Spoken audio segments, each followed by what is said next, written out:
Oh crap, left alone on the live chat again.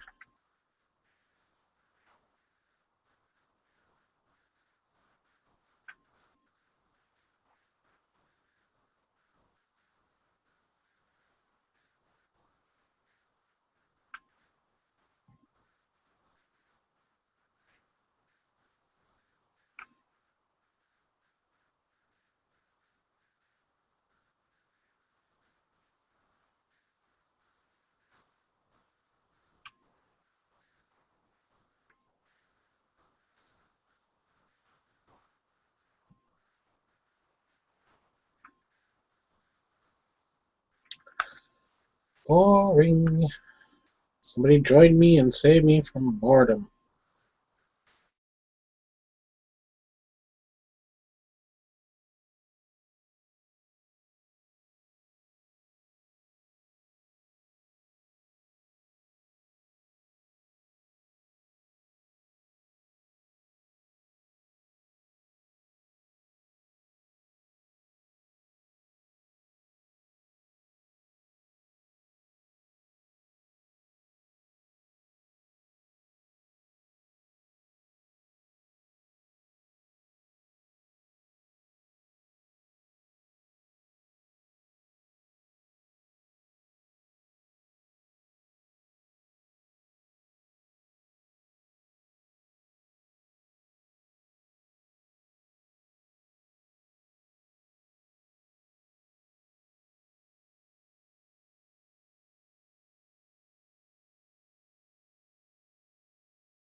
Hey, what's up?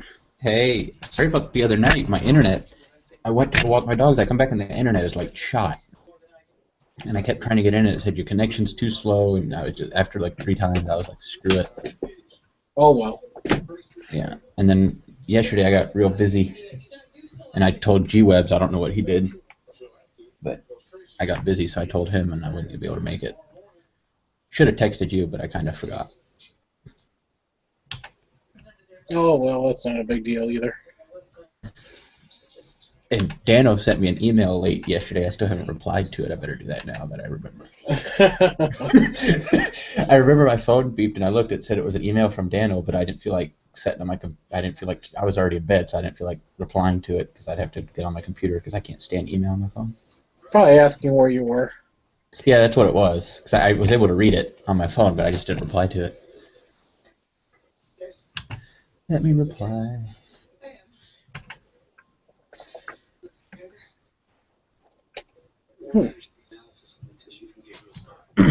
If my computer cannot be slow.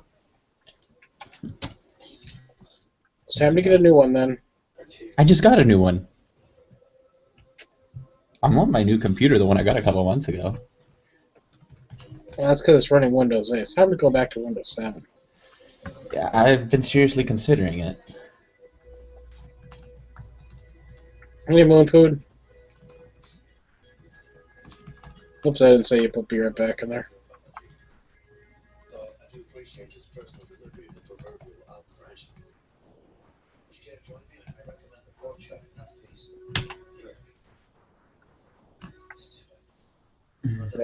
Trust me, Chris, I don't have you blocked. Who's asking who's blocked now? Chris says, so you're the one who has me blocked. I try to join several chats. Trust me, I don't have you blocked. Chris, like Arizona Chris? I don't know, no, not Arizona Chris. Oh. CHRIS. Oh, I was going to say, I know Chris has been in a couple chats with you. Yeah. I cleaned out my block list a few months ago, so. I'm surprised I'm not on your block list. Not yet. No.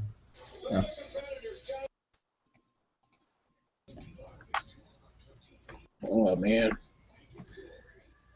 How was the chat last night? I didn't get a chance to watch any of it or anything. It was just a general chat last night. Oh, okay. Luckily, I was able to tell G-Webs early enough in the day, so I wasn't, it wasn't like 5 minutes beforehand.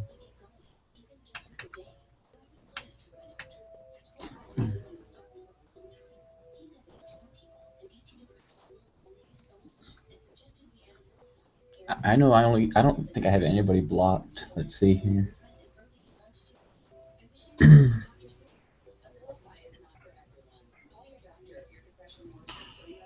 Nope, nobody on my. I don't have anybody blocked actually. Thought I had some people blocked, but I don't have anybody blocked. Well, we gotta block this Sean guy. That's priority number one. Yeah, let's get rid of that guy. He just wants to come in and talk about politics and guns. Yeah, he wants to talk about real stuff. He doesn't want to talk about the fairy tale stuff that we talk about. No, I'm all for like armed unicorns and stuff, but yeah, exactly.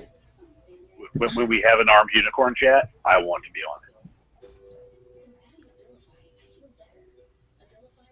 That'd be a liberal night. Because it wouldn't even be a question of if they're real. It would be we need to ban these things. Well, of course. We got pointy horns. Did you see Cabin in the Woods? That guy got stabbed right in the chest with the uniform.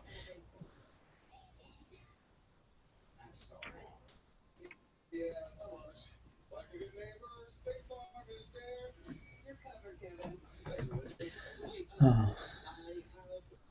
Cork, are you running this or is No. Oh, okay.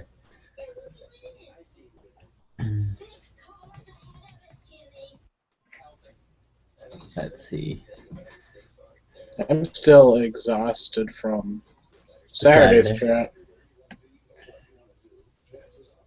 That was a marathon. How late did you guys go Saturday? Let me look. I could have just looked. 3 hours and then the after chat. My main one was pretty exhausted for my main one.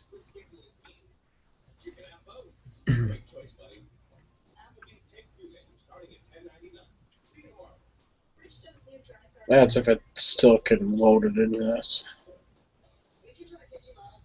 Let's see if it still loads. If I got too many people's videos in here since mine popped up.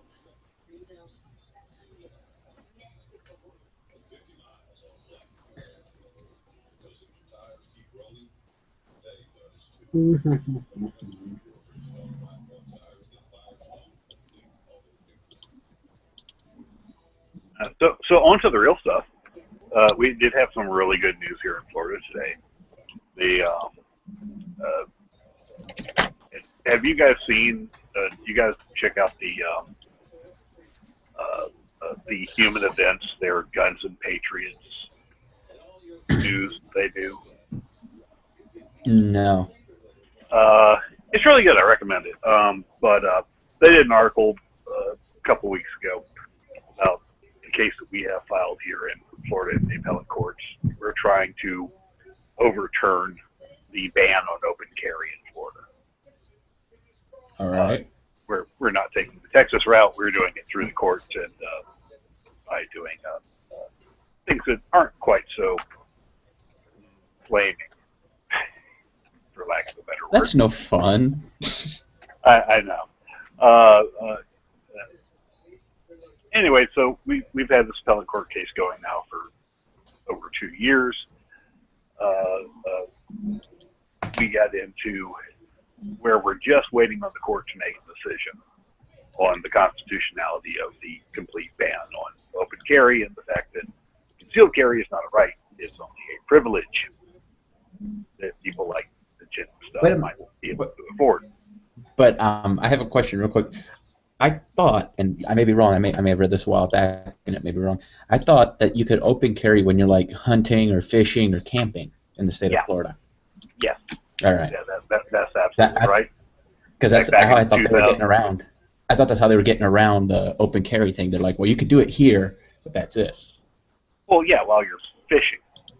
Look, there's not a state in the union that doesn't allow open carry while you're hunting or camping, and most allow fishing as well. That's just a standard caveat. You can go to New York State and go hunting. You can go to New York State and go and generally do a lot of things with guns that are exceptions to their complete draconian restrictions on carry. In Florida, hunting, camping, and target shooting are really the only restrictions other than in your home or your car or your place of work. But so, in fact, back in 2010, I'm the guy that got everybody starting to go to the piers and open carry fish. And I thought it was a good idea because, well, we were going out amongst a bunch of sportsmen. We were out amongst fishermen. Fishermen to guys with guns wasn't a big, huge leap. So we've had no problems with doing that. Yeah, most fishermen aren't violent. Yeah, we've had some really good press coverage with it, actually.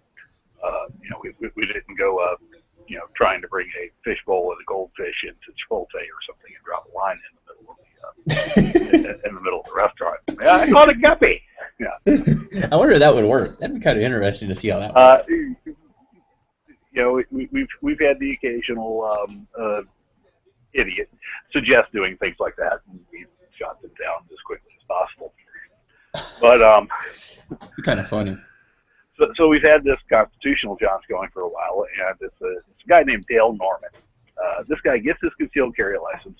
The first day out, he's doing his Wally walk. He walks out of his door with his first day with his concealed carry license, and well, his he didn't have on a belt. He just hooked his holster onto a pair of shorts and walked out with a T-shirt, and his pants came down a little bit from the weight of the gun, and his shirt got behind the gun, and lo and behold, he's open carrying, and he gets arrested and prosecuted and convicted.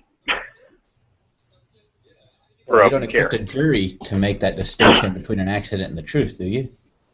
The jury actually said that because of his manner of dress, it was they didn't think that he ever had it properly concealed. And since it was never properly concealed, they had to convict him. But they commended him. The foreman of the jury did something really weird. They said, "Your Honor, we'd like to directly address the defendant." And the judge said, "You're the jury. It's your courtroom. So and she said, we felt that we had to convict you because of the way the law is. Apparently, they knew nothing about nullification. Yeah, apparently. Well, the judge never tells them that. That's the one part they never tell them. In Florida, if you're a lawyer and you try and bring up nullification, you will wind up disbarred. It is that bad. Yeah, you can expect a bar complaint, and your license will get suspended, if not be completely disbarred, if you try and tell a jury about nullification in the state of Florida. But anyway, the jury addressed him, said, we felt we had to because you didn't have it concealed. We're just so happy that you conducted yourself, because there's dash cam video of the arrest. We're so happy that you conducted yourself absolutely appropriately and immediately surrendered, and you did all the right things. We're sorry we had to convict you, but the law tied our hands. Which is really weird for a jury to do something like that. Yeah, and the judge only wound up, he withheld adjudication and gave him a $300 fine. Okay, so you know the name of that judge and what county it was in, if you can say. I mean, if you can't say, I understand. Yeah. Oh, yeah. It's all public record. In fact, if you go to our, to be honest with you, it was in St. Lucie County. This happened in Fort Myers, Florida, or not Fort Myers, Fort Pierce, Florida, and it was Judge Clifford Barnes. Judge Barnes is actually a great guy, because what he did, he denied our defenses based on the unconstitutionality of the statute. He denied the motions to dismiss based on the statute being unconstitutional. But what he did was, and he's a county court judge who just misdemeanors and traffic tickets and things like that. So, he wasn't in a huge hurry to shoot down an entire state law that's been on the books for 20 years, over 25 years this time. But what he did is certify the questions about the constitutionality of the statute, because he found that the statute was vague. It's not as applied in this case. And possibly unconstitutionally vague, but he wasn't sure. And he found that our argument, while he was going to overrule it because there wasn't clear precedent on it, it bared review not by just a lower circuit court judge, which normally reviews county court judges. It needed to go all the way to the big old district court of appeals. Geez, so they really wanted it up there. So he certified questions of great public importance that affects the millions of Florida gun owners and the thousands of law enforcement throughout our state. His words, not mine. Which actually I couldn't have written them better for him myself if I could have. So the certified question goes up to the District Court of Appeals, which means that it's not the local, the local district prosecutor, which is, the state attorney here in Florida, as opposed to a district attorney in a lot of states. This goes to the Attorney General's office. If you're not familiar with the criminal justice system, usually when there's an appeal, it gets taken out of the hands of your local district attorney or state attorney, and it's turned over to the statewide Attorney General. Yep. So we had the certified questions. We go to the District Court of Appeals, and they try there to say, no, you shouldn't take jurisdiction, because them taking jurisdiction on the certified questions is discretionary. You should make the lower, a lower court of just one judge instead of a 3-judge panel of appellate court judges rule on this. They said no to the state. The state took it all the way to the Florida Supreme Court and got shot down, with them saying that yes, the Court of Appeals has taken jurisdiction, therefore it's their jurisdiction. So we go through everything. We file all the briefs, and we're waiting for an answer. You're waiting for an answer from the court on the constitutionality of this whole scheme of laws we have in Florida over the right to bear arms outside the home. And the court comes back and tells the lower court, hey, you issued a written order on the motions to dismiss, but you didn't issue a written order on the judgment and sentence, the $300 fine and the withholding application. So just give us a written order on this so that we have a written order to work from. So the the lower court judge obliges, puts on paper exactly what he said from the bench when he issued his order, and the local assistant attorney general down there in Palm Beach immediately files a motion to dismiss the case again while we're waiting for a decision, saying that, well, because the judge didn't put the certified questions in that order, he had put the certified questions in the wrong order, and, well, the state can appeal certified questions that are in non-final orders, that this, since it's a new order, became the final order, even though it was issued retroactive to the original issuing date. So it's basically a bunch of legal BS to try to get away from having to do with hyper-technicality. Yeah. Trying to get the whole case kicked back down to a lower court that they can better control and not have a three-judge panel and not have, most importantly, statewide effect throughout the state of Florida. So they do all this. We get some press on it. We issue a release. You know, we've got Attorney General Pamela Bondi, who is very pro-gun generally. Yep. But she's got a lot of underlings who are there from previous administrations, and especially down in South Florida, are very anti-gun. And she's trying to get rid of some of them. If you didn't know that, probably. Well, she's the Attorney General, and those people work at her will. She can fire them. Yeah, but she was going to fire a couple people. This was something going right. Well, the truth about it, I know it's somewhat true. I don't know how far she was actually going, but she was looking at replacing a couple people. But she didn't. I don't know for what reason.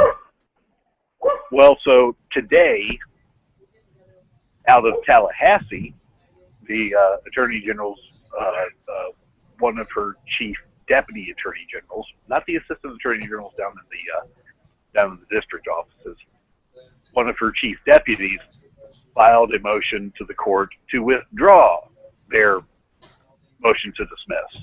Jeez.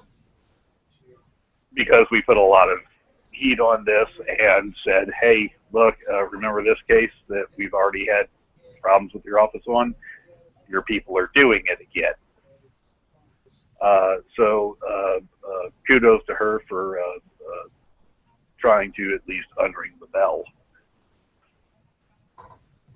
And we'll see. Hopefully, we get our decision out of the appellate court, and if we win, great. If we lose, then we've got plans to deal with that. Did they say how long? Well, if we lose, we haven't lost anything. If we win, we get a lot. There's no telling. Oh, okay. Sometimes they give you a time frame. No, the appellate court hears they kind of do what they want when they want. Generally for the last filing, they try and do everything within 12 months. If I had to, you put me in a poll for dates, I'm going to guess the end of September, but I could be wrong. They could issue it tomorrow, or they could issue it in December. And I wouldn't count on it within the next month. It'd probably take about a month. So. Yes. That's why I say I'm guessing end of September for them to finish this thing up and issue a ruling.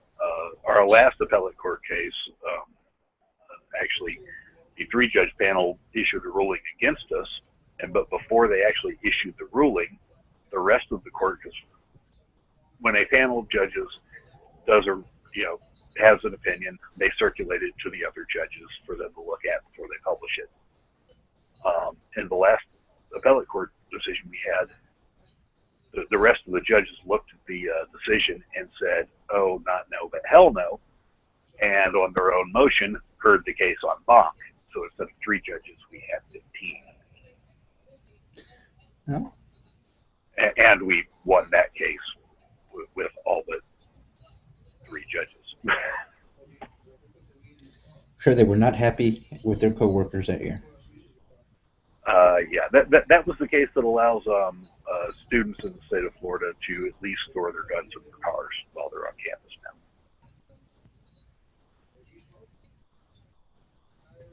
now. Oh. And then we hauled off and sued the University of Florida for prohibiting people from having guns in campus-owned housing.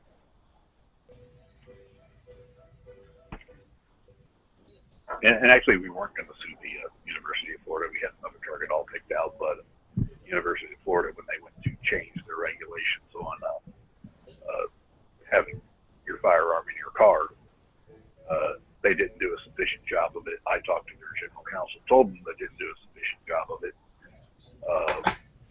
told them that we'd work with them to help them get their regulations right. And she told me I was wrong and that they had done all that was necessary. So, Well, you didn't expect her to think you were right. yeah. Only the appellate court had agreed with me up to that point. So, who was I? Yeah, exactly. I mean, what do you know? You're not making $1 million a year doing absolutely nothing. What do you know? Yeah, so just backed us into a corner, and well, we changed which university we were going to sue. Interesting thing is, the president of that university is Bernie Manchin. Bernie Manchin was the president of a university in Utah when Utah passed carry on campus. And he was the guy that led the fight against campus carry in Utah and lost. So a little bit of poetic justice. This guy, every college he gets to run, he gets to be at the forefront of the campus carry debate. Yeah, well, some people just aren't smart enough to understand how things work.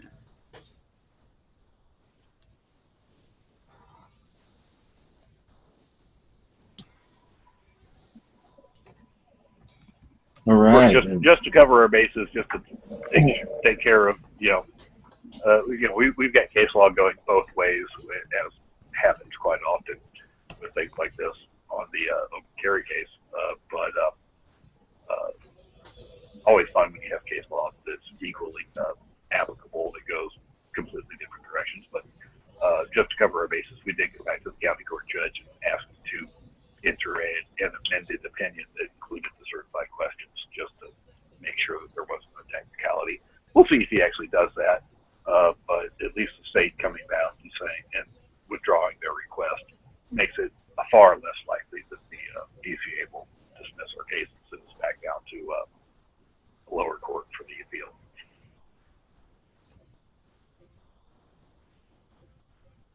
I know all very boring stuff, but No, I guess if you don't live in Florida, it's important. Well, here's the thing. It's the first case in the country since the 1800s that seeks to overturn an open carry ban.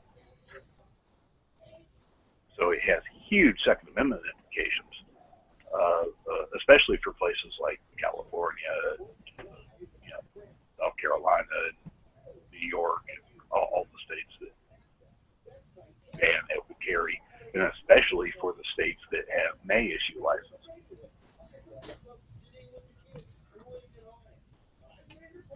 Because it's not just about open carry, it's about, okay, if you're going to only grant the license as an exercise for privilege, then where's the right?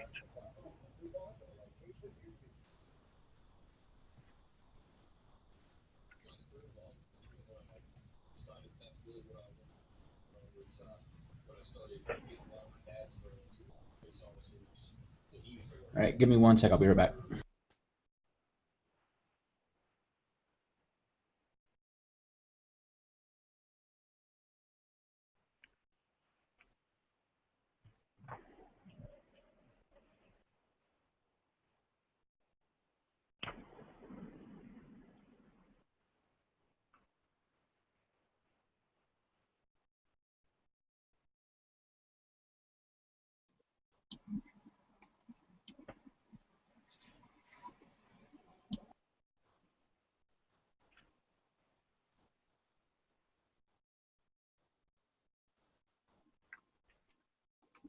Boy, it got quiet in here. All of us in here, there's only one person talking. I was not a part of that conversation because it seemed like something for Floridians. Well, like I said, it's not just about Florida, and it's anywhere that doesn't have an unlicensed method of carry. Yeah. Well, Obamacare got a little slap in the face today. Yeah, it did. And again, with Justice Kennedy being the tiebreaker. Hmm.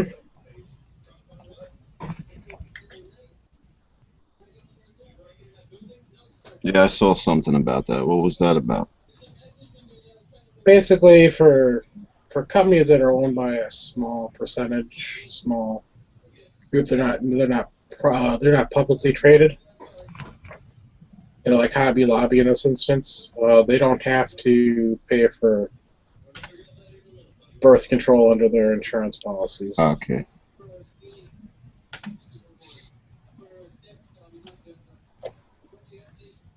which I assume also includes abortions. Yeah, my favorite thing here is they don't, the liberals don't want anybody being involved in the bedroom, by the same time wanting for us to pay for everything that goes on in their bedroom. And I'm not quite sure how if that you're not works. going to be involved in the bedroom, let's just not be involved in the bedroom. Yeah, I don't get how that works. They don't want you to be involved in what happens in the bedroom, but if something goes wrong, quote unquote, they want you to have to pay for it. But it's none of your business. I don't get how that works. You know, there was a case filed contemporaneously by a nunnery that was required to have birth control for the nuns. Yeah, I saw that earlier today. That's just stupid.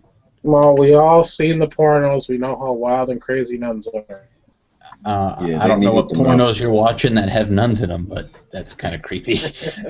Man, there's so many. I can't name them all. I've only got a minute before I got to leave, but I wanted to come on and say, people that are happy about that decision today, if you're a libertarian or you're anti-socialized medicine, do not be happy about that decision today. Because basically what that decision said was women do have a right to it, but it shouldn't be shouldn't be the employer that provides it, it should be the government. So that is step one to socialized medicine if you are anti-socialized medicine. I have not read the decision yet. I was planning to do that tomorrow. They basically came down and says, yep, they have a right to it, but it shouldn't be the employer that's responsibility, it should be the government's. Oh, God. That's probably what it took to get Kennedy on board. Yep. So it is a step towards socialized medicine. If you're against socialized medicine, you may not like that decision. If you're for socialized medicine, yippee. So the Canadians will be happy. I knew there was something wrong when so many people were so happy, and I didn't really read the story.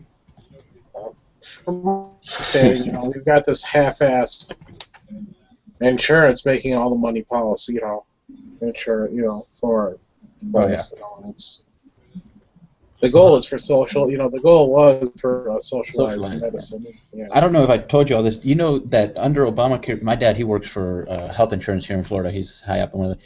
If you're on Medicaid and you have someone come to your house for whatever reason, like a live-in, not a live-in, but like a someone that takes care of you, that now under Obamacare, that also covers to have your grass done and like your trees trimmed and things like that. How that's anything medical, I have no idea.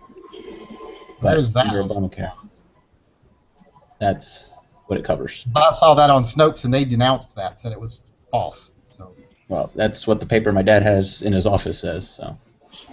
well, that doesn't make it true. Of course, they were talking on Snopes, like, oh, they'll pay to paint your house and all this other stuff, and it was like, I nope. didn't say nothing to paint the house. No, but it was saying things like maintenance of your home, blah, blah, blah. They're like, nope. It says there's a general maintenance clause in there, but that's always been in Medicare. There's always been a general maintenance clause in Medicare that maintains the safety and integrity of the home. That's nothing new. Yeah, it's just like you can get a phone line in your house. That way you can call your doctor. They don't give you free long distance. They give you a phone line so you can call your doctor or have them dial in to stick a pad up to your pacemaker. Now, I'm not quite so sure about what's going on with the Obama phone thing I'm hearing about, but I have looked into Yeah, that. no, I don't know what that is about.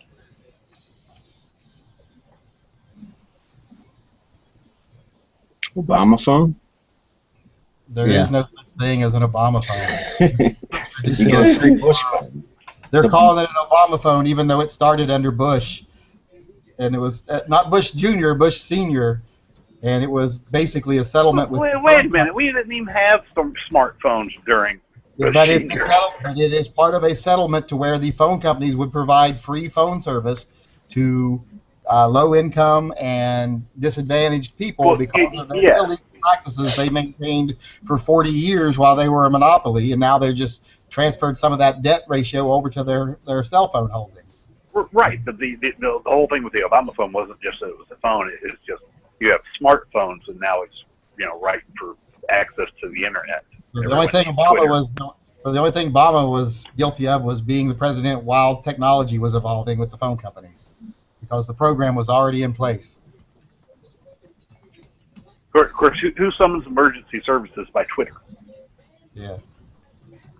Well, the phones you get like that, you don't get internet service with them. You get 250 minutes of talk time and like 50 texts or something, or 50 texts or something like that. It's 250 texts and 250 minutes. I've seen the commercials.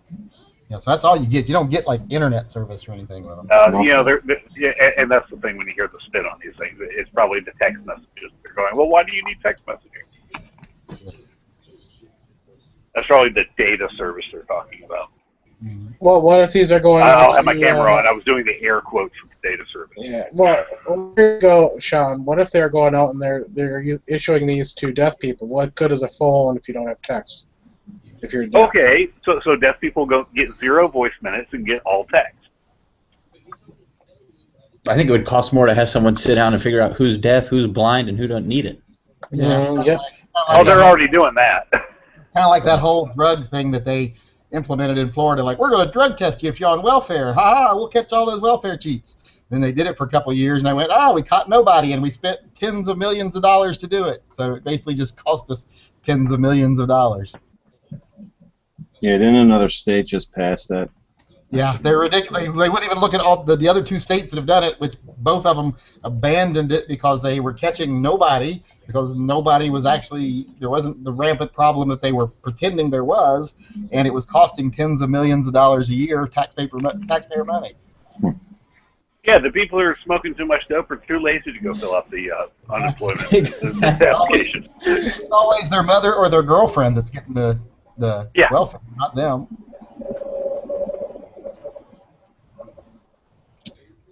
It's like my son's mad at me now because I won't let him go back to a friend of his house because, it's a questionable neighborhood. It's like I got on Life 360 to track him to see if he was at his friend's house last night, and it's like the place lights up with little purple dots. And everywhere there's a little purple dot means there's been a crime incident in the last year. So I start going through all the crimes, and I noticed there was a crime at the house he's staying at, which was a missing person like 3 weeks ago where the boy's 10-year-old brother ran away. But like, it's a questionable neighborhood, it's high crime area. And I started asking questions about the parents and blah, blah, blah, and it's just the mother. And I went over there and I met a guy that I'm like, who is that? Is that your friend's older brother? But it turned out it was the boyfriend of the mother. And I was like, okay, so she's got a boyfriend who's younger and he doesn't appear to have a job from looking at him. Did he have a spider tattooed to his nose or anything? But he had tattoos, but he was kind of just a rednecky looking guy. I didn't get to meet the mother. And then I asked, well, what does the mother do? And he's like, well, she hurt her back, when she was working in a warehouse and she's on disability. So I'm like, basically, it's a household with one person on disability, a live-in boyfriend who smokes pot because I could smell it on him when I went over there, and kids that are running away from home. I said, you're not going over there again. So now he's mad at me because I was like, you're not going over there again. I was like, they might be the greatest people in the world and just have bad circumstances. I was like, but that is a recipe for disaster. Yeah, your friend can come to our house. Well, I was like, he's welcome here anytime he wants to come. So he's coming here Wednesday night instead of my son going over there. Oh yeah, my brother doesn't know I've been searching his room since he was hanging out. He's been hanging out with this kid that I don't like, and he's clearly trouble, but he wants to hang out with him, so I've been searching his room after he leaves. I'm so not going to have the cops come over here with drug dogs and find something in that room because the kid did practice in there, then Blue. Oh yeah. No, I mean, I'm just not. There's no way in hell I'm going to have my house featured on an episode of Cops with drug dogs coming through. It's just not going to happen. That's like my son when he says something about me going through his phone. Because every once in a while, it's like, hand me your phone, we'll check your stuff. Oh, no, my parents never did. He never puts up a fight, but he's always like, this is an invasion of my privacy. I was like, you don't have privacy. You do not have a right. There is no presumed right to privacy when you're 16 years old living in your parents' home. Oh, yeah, no. My parents always trusted me. It's a legal presumption of privacy. Yeah, talking about dogs, did you hear the story about the cop that shot the dog this weekend or late last week? No, and I don't want to hear about it now either. Well, You going sadly, you're to? going to hear about it because the rest of the people. Well, you're going to hear about it anyway, apparently. Yeah. Well, there was a report of a missing child, and the cops were called. And they were doing the search, and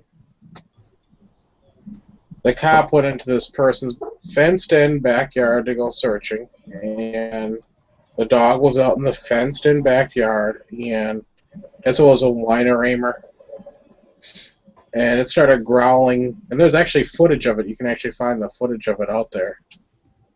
Of the owner, not the shooting that took place, but of the owner talking about it, the dog. But the police took and drew the gun and killed the dog.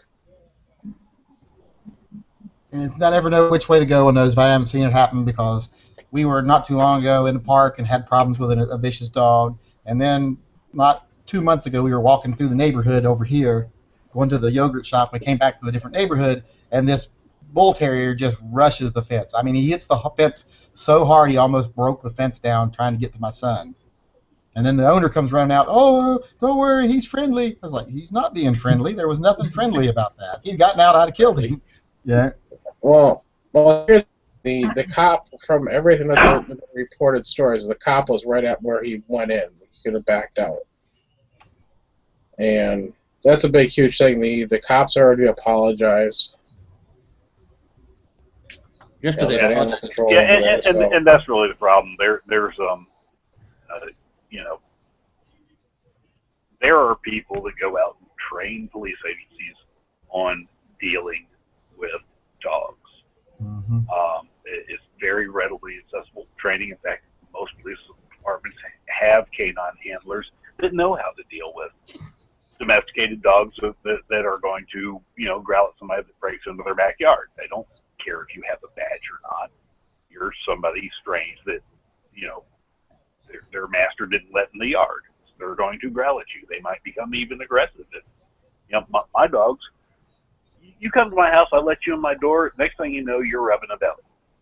Yep, I don't think If you come into my house and I didn't let you in the door, my dogs are going to be aggressive towards you. Yeah. That's just how they are, and that's what they're supposed to do.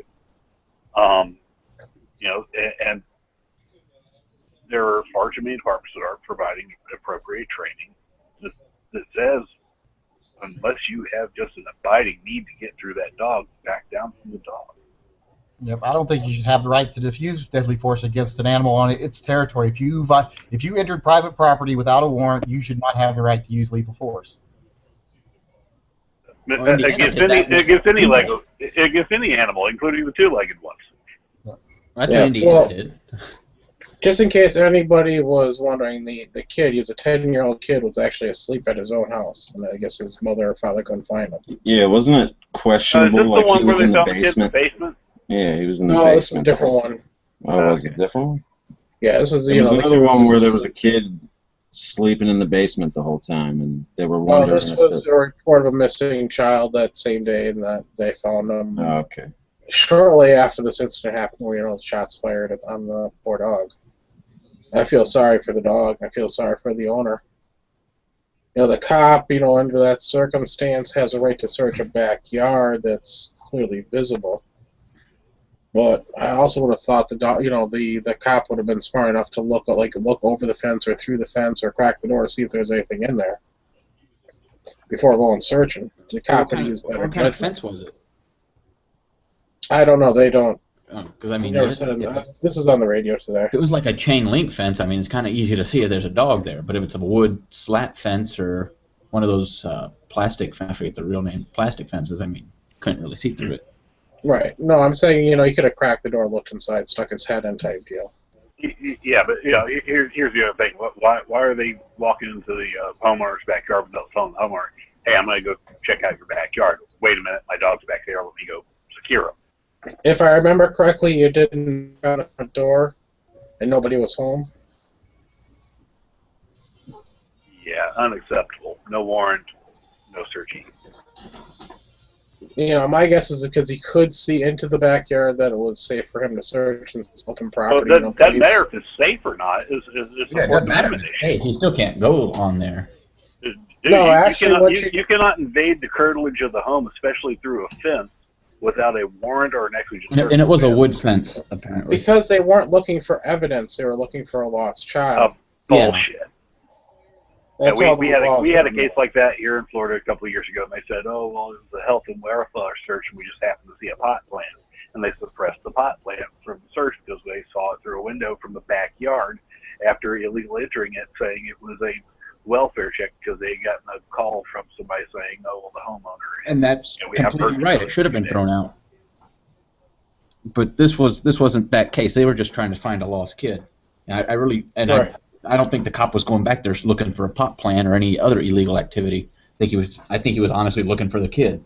Right, he was looking for the kid, but still, unless you've got firm reason to believe that they're back there, you shouldn't be intruding in people's backyard. Yeah, it was a neighbor's backyard also. It wasn't like... Yeah, I mean, no one's home. The police see a bad guy jump into my backyard. Okay, go for him. Of course, if I'm sitting here like I am right now, and some bad guy jumps into my backyard, they're probably not going to need to come into my backyard because he's already going to be down. They will after that, I guess. Yeah. And another story that happened over the weekend. You guys hear 35 shot, 1 killed in Chicago over the weekend? I didn't hear about it, but I believe it. Yeah. What kind of ladies? That's not possible. They haven't issued enough gun licenses in Chicago for that to be possible. Exactly. Again, all happened in bad neighborhoods too. Yeah. But here's what happened in Milwaukee over the weekend. A woman was stabbed 16 times by her boyfriend or ex-boyfriend or something like that. She managed to get to her downstairs neighbor who lets him into the house, and downstairs neighbor managed to chase the boyfriend away. And I guess they barricaded themselves in a bathroom. And called 911. The fire department the rescue squad, actually, for the fire department rescue squad, arrived in 3 minutes. Okay. And they could not enter the premises. I mean, they didn't have an axe on board to chop through a door? No, and there's a reason why. At least here in Milwaukee, they will not enter a premises where there is known violence that has happened. I don't blame them there. Until the police arrive. Yeah, they do that here. It's called a hot zone. Right. You know how long it took the police to arrive? 45 minutes. 22 minutes. Oh. Yeah, I don't care if the police arrived in 3 minutes. People talk all the time. Oh, well, you should just wait for police. Hunker down if you're under attack, and it's crap. I always say, all right, set your hair on fire, and don't use your fire extinguisher for 3 minutes. I'd rather use the fire extinguisher than about half a second. Right, but getting there in 3 minutes, that's actually a fairly decent time. This is it's a great response. Yeah, 3 minutes is a great response time, but good Lord, when I was in the military, wait a minute. Another thing you got to look at is an objective. If we weren't done in 5 minutes, we usually disengaged and called in reinforcements. It doesn't take long to kill a lot of people. Yeah, well, the thing you got to look at the area, how many cops are on, and what other calls they have. You can't just jump to, well, that was too long. Well, there's a lot of things you got to look at. It was 22 minutes.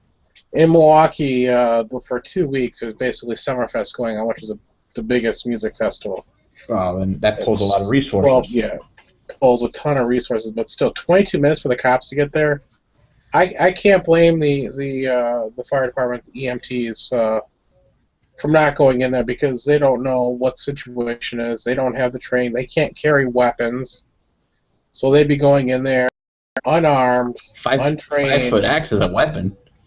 They can't carry an axe. Actually, I wouldn't want EMTs going into an unstable environment. They're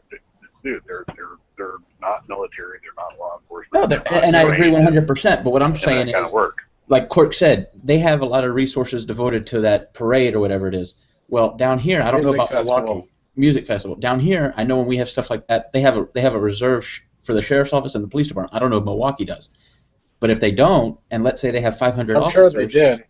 You know, they have to put resources where they're needed. You know, they couldn't foresee, well, tonight someone's going to get stabbed 16 times when this hasn't happened, or they don't normally have violent crime like that. So, you know, I do understand, okay, it shouldn't take that long, but, you know, there's also other calls and other priorities. And, you know, if you haven't had a murder in your town in 10 years, you know, and you have one a week that... Milwaukee's murder, well, actually, Chicago Junior. Well, I know. I pretty bad in violence, so... I don't fault the response times. I fault the people that claim that you should just be able to hunker down and wait for a response because. Well, you should never have to wait for a response. You should be able to defend yourself. The police should have been there, you know, almost the same time. You know, when before this last legislative session, we had a big task force to review the stand your ground laws in Florida, and we actually had somebody fly in from D.C., some lobbyists, come in and try and say, well, we need to change our castle doctrine so that when someone breaks into your home, you no longer have the presumption that they're there to do you harm, only the inference. You know, that way we can prosecute more people that shoot people and break into your house. If you don't live in Florida, you don't get to decide what our laws are. It's simple. That would have been my response to him. But that was pretty much the response of most of the panel members on that task force. I said, why in the hell are you going to tell me, well, because it's like this where I live, that's how it needs to be here? That doesn't make sense.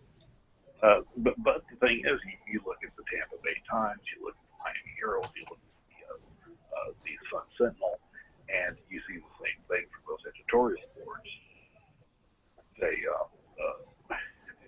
And they pass out things that they know to be blatant lies because it furthers their agenda.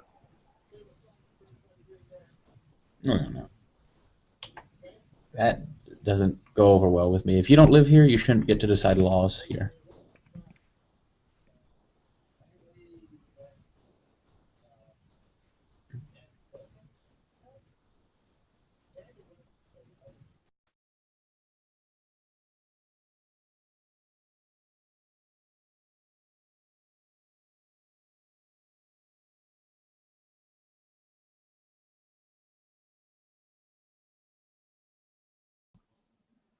I was talking while I was muted. I was going to say, it got real quiet. I thought my internet had cut out. I was waiting for it to say network connection fail. Anybody catch the new Cully on the War show? Episode 8? I missed it, so I have nothing to say about it. Just want to know if anybody else caught it. It's not named at me, my type of people. In other words, fat white guys who like to sit at home. What show was it? Cully on the War. Oh, no, I don't even know what that is. I can't even get into the run and gun stuff because I could watch that on, Nothing Fancy's channel if I wanted to. If you have 6 hours of your life to sit in front of a computer screen.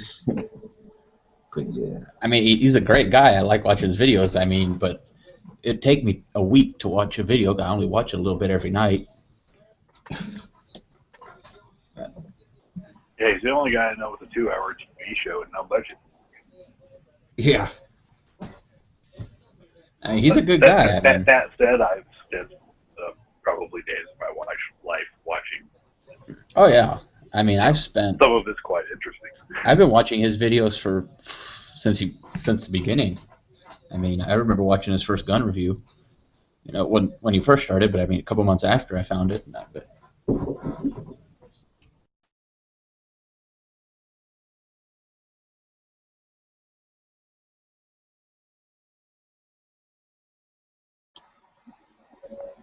his videos are good if you have time to watch them. When I His first videos are good if you're interested in what he's talking about. see, when I first started out, he was the only channel I ever watched when I first started out with YouTube. So I mean, I had no problem. I'd sit down and watch his video. Yeah, I would watch every video he put out that was about guns. If it was knives, I didn't care. But you know, I skipped now- all his knives. yeah, now that I have 10, 15 channels that I gotta watch, I don't have time to sit down and watch 5-hour videos and things like that. But his videos and Hickok pretty much talked me into buying a PPQ, which I ended up selling. Yeah, Not that no. it was a bad gun, but it just wasn't for me. But yeah, they got, I don't know. I really started watching gun videos on YouTube through FPS Russia, believe it or not. Because he would pop up every time I searched for a gun. He would be the first person to pop up. Him, then later on it was Nothing Fancy. Okay. Yeah, no, I've always watched Nothing Fancy and then Hickok. That's about it. And then I found Yankees channel about 2 years ago, year and a half, 2 years ago. Watched all his stuff, and then from there, here we are now. For me, it was Nothing Fancy. Before I realized that spending 3 hours watching a video that could have been summed up in 2 minutes was a waste of time. Exactly. And No, I'm just, all kidding aside, he's got a lot of great info in there. It's just, He's got great stuff, but I still haven't figured out the 18th level of cool or whatever it is. The second kind of cool. Yeah, I'm confused. Is it like the Rings of Hell or? And I think there's only one kind of cool. Second kind of cool. That's this little whatever.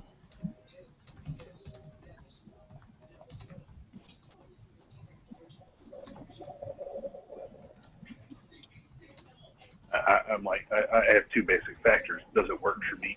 And do I like it? Which aren't always really the same thing.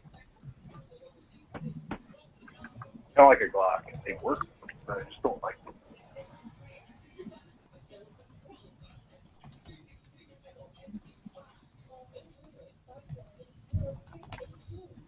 and from there, I think it was Hickok. Then I realized I could just watch the first couple minutes and the last couple minutes of the video and get what I needed.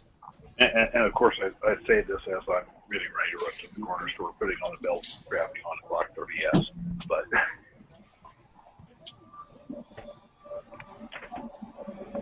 just because I carry it doesn't mean I necessarily like it. But most of the videos I watched were just random people that decided to make a video one day about their gun. I would just watch like a few dozen of those, come up with a consensus, and go take a look at that gun. So more like small channels with a lot of different opinions. That's mostly what I used YouTube for when I was searching for guns.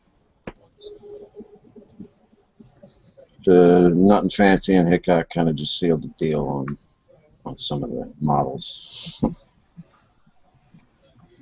Well, and I'll tell you, that's one thing with watching Hickok. So with that fancy, yeah, I find myself fast forwarding a lot. Because say 4-hour video of whatever. With Hickok, I wind up pretty much watching the whole thing without too much urge to hit the fast forward button. Yeah, I really don't need to see him shoot, the gong or the animals over and over again.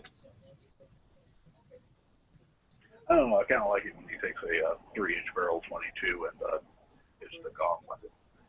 Because I can't do that with 3-inch barrel 22.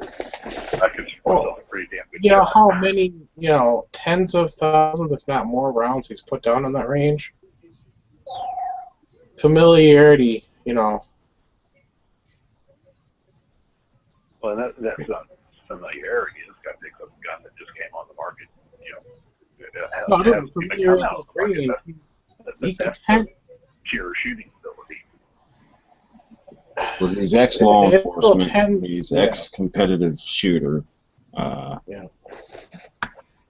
I don't know. He's pretty good. I've If- seen him run out into the into the frame or whatever and shoot like 9 different targets really fast. So I don't know. I think he shows the capability of some of the little guns that he shoots when he hits that gong at 80 yards. Maybe you can't do it or I can't do it, but that gun can do it.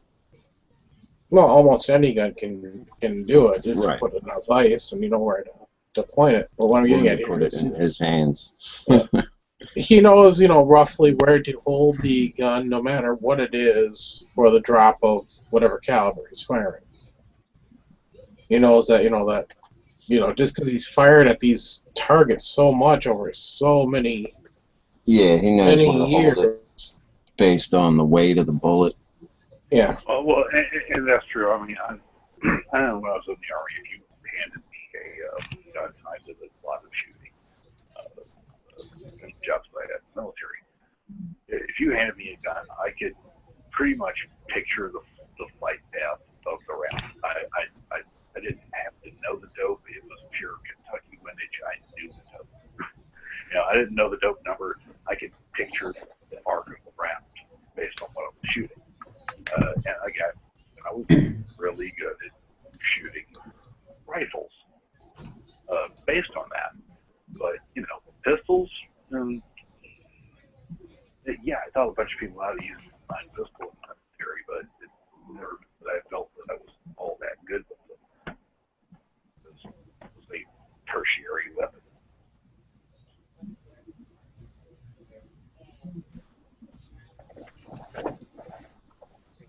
Yeah, what I do with Hickok is I watch that first thing until he's after he's done talking about the gun. And I can see how well it's shooting, because he normally, blows through a couple magazines if he's, doing something like that at least. And then skip to the end, and I'm talking a little bit more about the gun. And I found Yankee, and I cursed him ever since on it's Yankee, Yankee, Yankee. Damn bastard.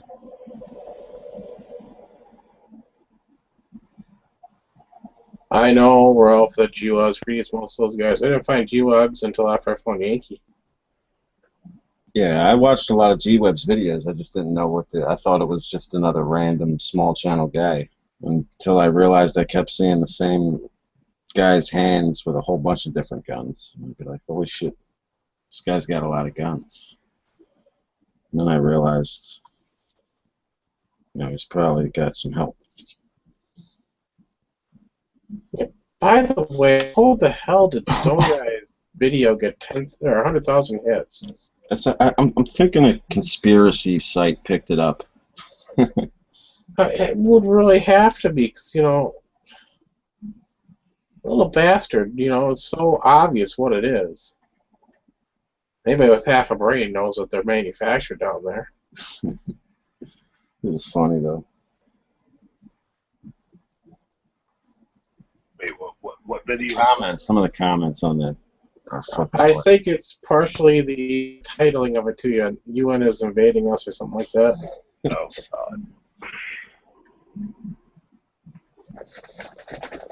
You see some UN trucks in the back of a flatbed semi, and the UN's invading us. First of all, they're invading us. The UN vehicles would not be on a flatbed. Secondly, the United States is a member of the UN. Sometimes tasked with our troops to do UN mission. So you see an M1 tape with the UN sign painted on the side because it's about to go to Sierra Leone. Next time I see a jet flying over, I'm going to film it. Look, the jets are bombing us. We're being invaded by commercial airlines. You get 100,000 hits.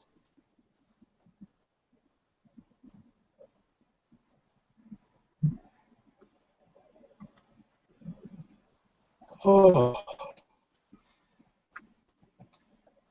You know, Thin Blue, since I tied that last Monkey Fist view, I've not done anything with my paracord.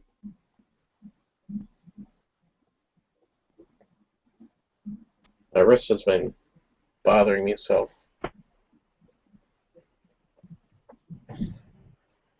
Tomorrow I'm going out and getting a true wrist brace.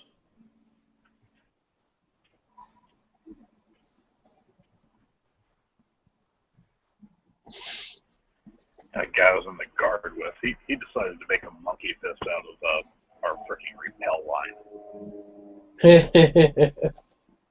Yeah, we're sitting there one night. He's fiddling with some rope, didn't pay any attention. Next morning, we get up, we go to move.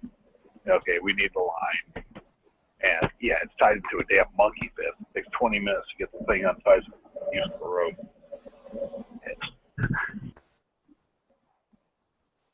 That's funny. I didn't know That's Cork like was with you. Huh? Cork didn't tie that one, did he? No. I just learned how to make monkey fist like 2 weeks ago.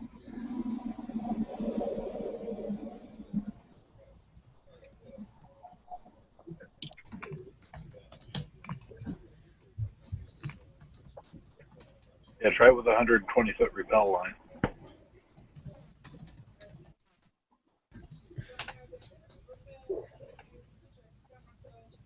I'm sticking with paracord. I'm not trying anything else. It's a pain in the ass. It's a pain in the ass to make them. Not hard. This is a pain in the ass. I have a very nice one that I like very much. That was on my desk 2 seconds ago. Oh, there it is. Oh, I thought maybe your dog ate it by now. No.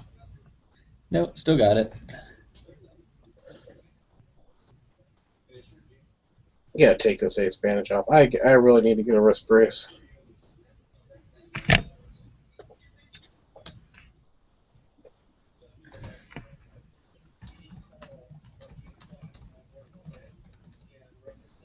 I can't feel. Well, my thumb is like half asleep tonight. That's not a good thing.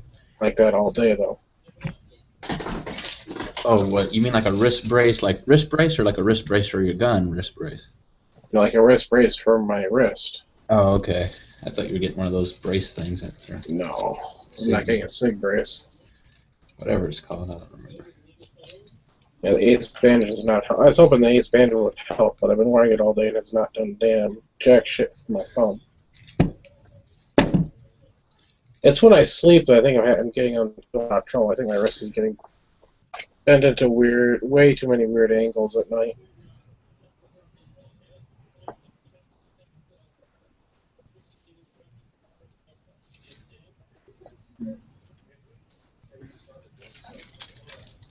You should actually go and take a picture of it. Not take a picture. I should actually go out and get the wrist first tonight and before I go to sleep. But that means going to Walmart. Yes. Hey, you know, I'm out at Walmart after about 10:30. At least here.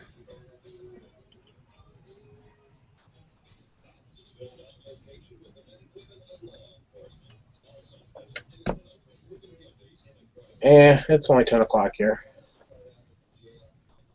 Oh, yeah, that's true. I'm not worried about it. And I really should go get that. Drop the $17.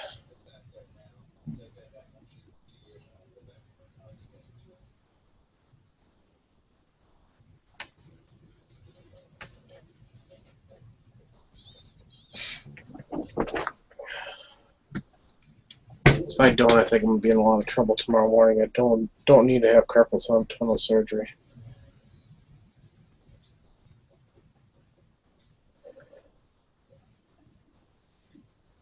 Actually, my whole hand feels weird tonight.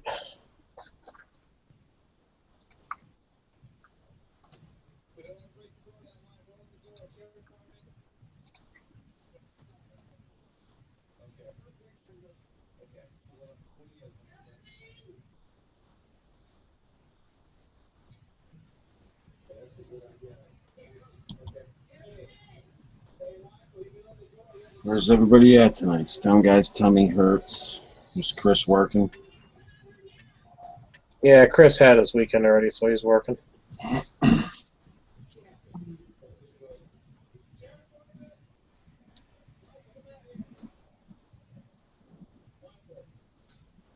Yankee just came in to tell us all about the socialized medicine. Yeah. We just found out about a sheriff here in Florida who will remain nameless until I file the lawsuit, coming soon to a courtroom near you, who, when they find people who have guns in their cars without a concealed carry license, which is completely legal in the state of Florida, they're seizing the guns if you don't have your proof of purchase with you, What? and requiring that you bring proof of ownership of the gun in to get your gun back. That's Wait a minute. What's this? whack. I missed the first part of that. What were you saying? We have a sheriff's department here in Florida that has recently started seizing guns and do it when they find a gun in someone's car, like during a traffic stop. They're seizing the guns, even though you lawfully possess it, and requiring that you provide proof of ownership to get your gun back. Oh, someone's going to take that to court. I am. What? You'll find out what county that is when I drop the lawsuit. I'm not letting the cat out too far out of the bag on that. I could guess what county it is if you'd like me to. Yeah, unless they want to find out about this through third channels from me saying this now and avoid a lawsuit by stopping that shit immediately. I know what I think I know what county you're talking about. Shoot me an email. Let me know what you think it is. I'll give you the inside scoop if you can keep your mouth shut. Oh yeah, I'm getting confidential stuff every day. These rogue police. And to be honest with you, you guys are the only ones I talk to, which is kind of sad. We have, Florida Carry has quite a few members of law enforcement who are members of Florida Carry. We don't have a problem with the rank and file officers. Generally, most of them are great. It's just we have some bad apples, and then we have a lot of bad command staff who then goes to the lower officers and say, you'll do this. And unfortunately, too many of them don't have the stones to say no.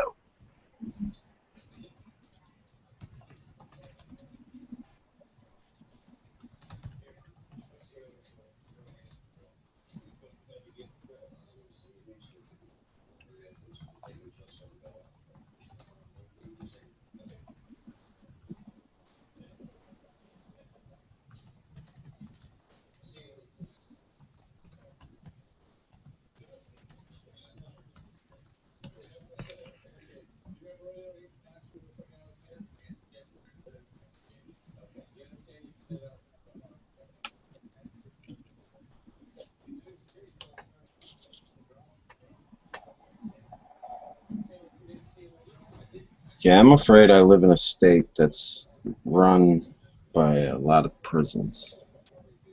Pennsylvania, I think the most of the economy is based on what these prisons make. It's a little crazy because they decriminalized marijuana under a certain amount of grams, 30 grams or something in Philadelphia. And the police there refused to stop arresting people for it because they need to fill up themselves, man.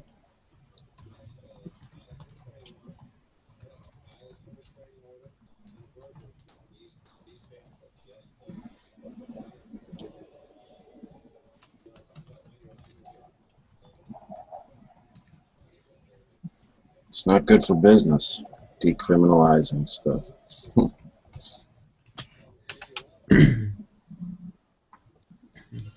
Sorry, I was typing up an email to somebody.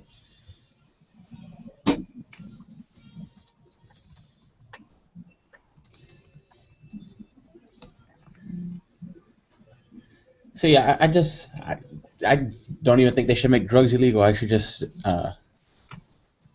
let everybody do them, or everybody who wants to do them, and eventually the problem will sort itself out.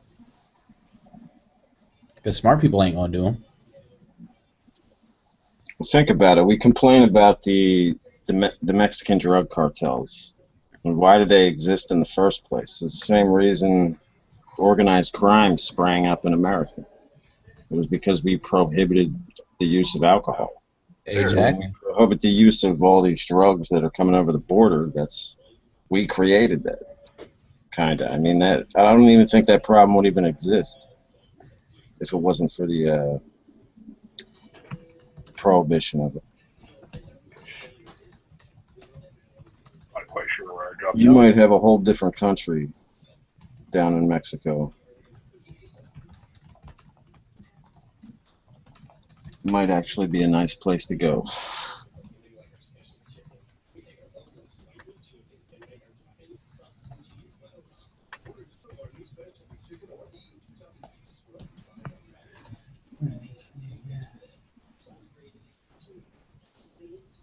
Yep. I don't understand this war on drug thing. That just doesn't get. I don't get that. It doesn't make any sense to me. You can't have a war on something that's not actively fighting you.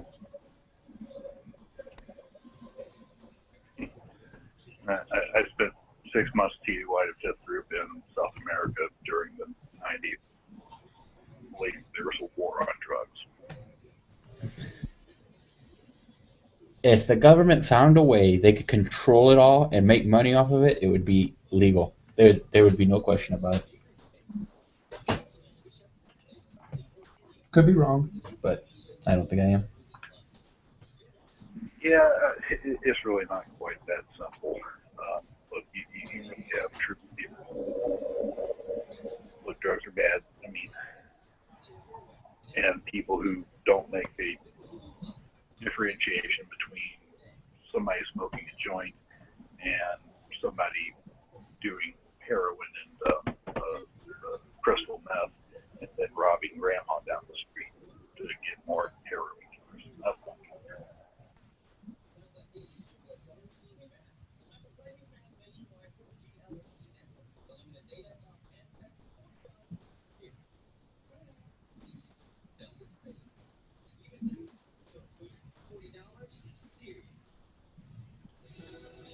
Yeah, there is a difference, but I mean, you can't make something illegal and expect it to stop. This whole, well, we need this, that, and the other, and this war over it, it just doesn't make any sense to me. Yeah, they've been fighting it for 30 years, and it just doesn't. No, don't get me wrong. I absolutely agree. Um,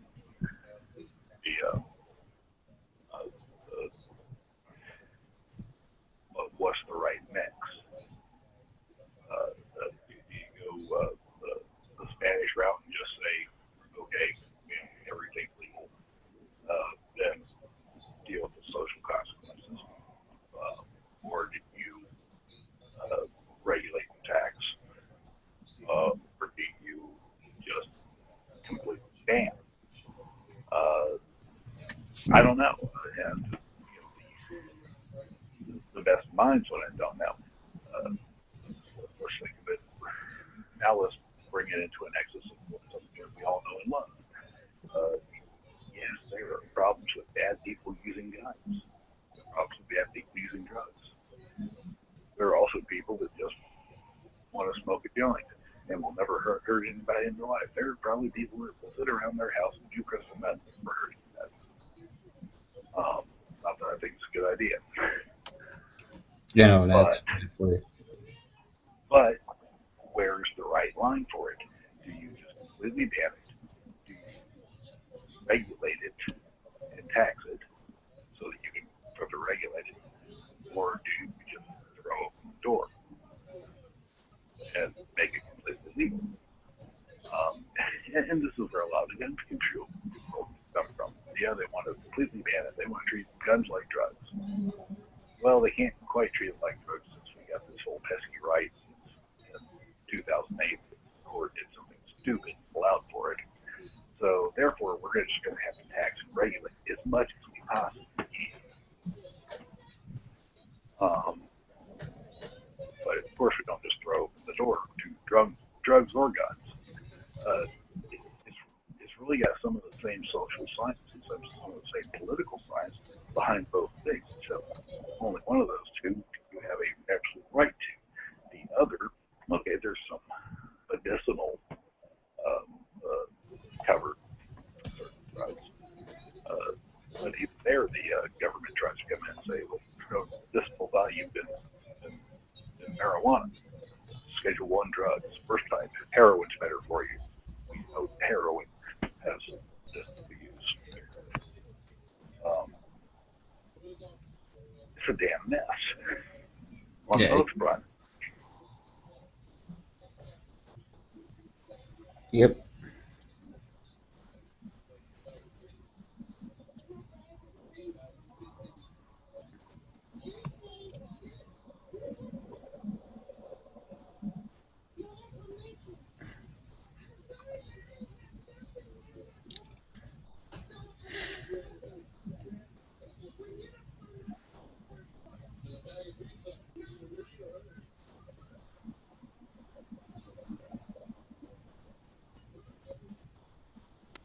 Of course, what makes it even messier is the political group that just completely outlaw drugs is the political group most likely to completely liberate gun, and vice versa.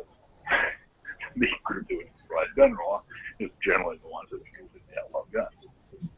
And then you have the libertarians in the middle just saying, let them both loose. I'm not sure what you have on the other end, what the fascist saying, just regulate everything. Yep. And that's the way I look at it is if you let them all do the drugs, eventually they're going to end up killing themselves. You know, but then you have to worry about them getting other people into it.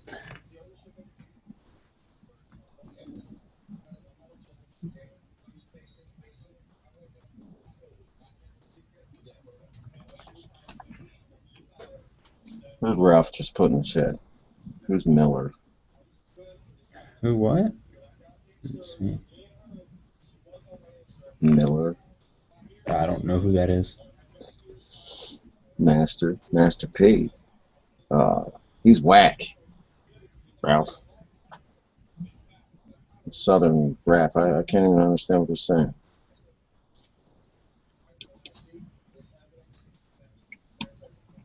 But he is worth a lot because all of the CDs he produces are glittery. That's a good sign.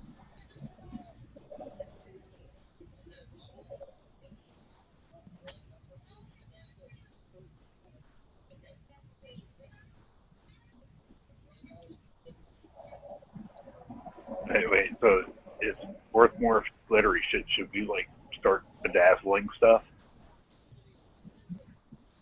Of course. I'm gonna start like putting glitter inlay into the Florida Carry membership cards. And people will get more members. I'm going to be completely against your organization until you do that.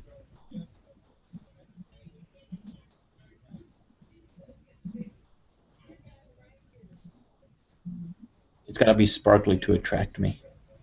Look, you know, look, when you join Florida Carry, just shoot me an email, let me know, and I will make absolutely sure that your card gets covered in glitter. In fact, I'm going to put a whole glitter bomb in your membership package. Wait a minute. I want nothing that blows up in my thing now. Oh, I need a blown up mail bomb. No, just a glitter bomb. You know. I heard him mention bomb. I don't know anything about it. I heard him mention bomb. Somebody called that ATF. I don't want nothing to do with him. Great. He's going to get me swatted, and he's a cop. Yeah. So I'm in real trouble. Yeah, that's eight. Well, turn on your cam. Though. At least we can all enjoy it. Yeah, it's funny because when the whole swatting thing was starting up, the I live in kind of a smaller town here. I live in Port Orange, Florida, so just kind of an outskirt of Daytona Beach. The police here all know me because, well, I started showing up at a pier with a couple of hundred people carrying guns all of a sudden openly. But they also got to know me and got to realize that, okay, this guy isn't just a gun nut, he's a king gun nut apparently. And also got to know me as a pretty reasonable guy. But when the whole swatting thing started, our police chief here actually gave me a call and said, "Hey, I've been seeing this whole swatting thing going on with conservative bloggers and certain conservative officials and things like that." He said, and we're training our dispatchers and our officers about this whole issue. He said, I've also put something into our CAD system. Yeah. Doesn't make any sense to me because I think The CAD system is computer-aided dispatch, CAD. Oh, okay. I was thinking computer-aided design is all I've ever heard of. No, computer-aided I put something dispatch. into our CAD system, so you don't worry, your house is never going to get swatted. Yeah. No, what it does is, well, I can tell you. I mean, it's not a huge secret. It's like their computer system. Like if you get a call, it's entered into that system, and then it prioritizes, tells you location and anything else about that area. As far as the CAD system, and okay, I didn't know what the acronym stood for, but I know what the system does. I'd like to speak to you offline about something that's going on. All right, not a problem. And I want to find out if your jurisdiction is doing it and what I plead the fifth, though. are doing it. No, our members are completely confidential, and they have a First Amendment right to privacy, which has been upheld by the DCAs here. So don't worry about that. No, I'm not. I don't care. And we have a lot of law enforcement members, and I've found out that a lot of jurisdictions that are doing this thing, that this is felony in Florida. Oh, I'm not sure. We're trying to stop it. I'm not sure of anything going on that's around here by the law enforcement agencies, but I will gladly talk to you about it. Take a close read of the last couple of statutes in Chapter 790. Let me do that now. Let's see.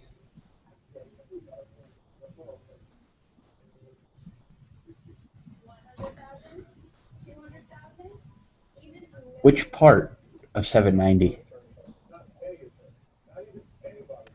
I don't remember it right off the top of my head. I think it's like 338. It's like the last two statutes in 790. 338.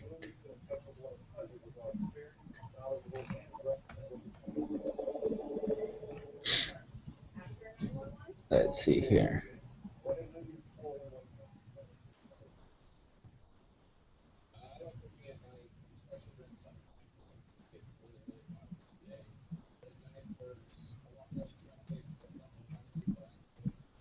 This one here, what I'm reading is just about insurance. I'm probably got the wrong thing here. No, not insurance. Oh, okay. Well, if you email it to me, I'll look it over and I'll let you know if I know anything. Yeah, you sent me an email a couple days ago, didn't you? I just sent you one a few minutes ago. Oh, well, that makes it even easier. Yes, it does.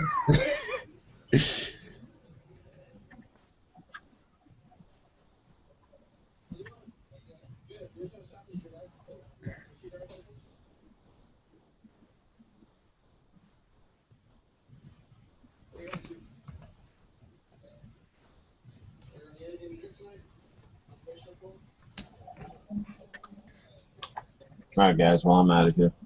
All right. Nice chat. Have a good one.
There we go.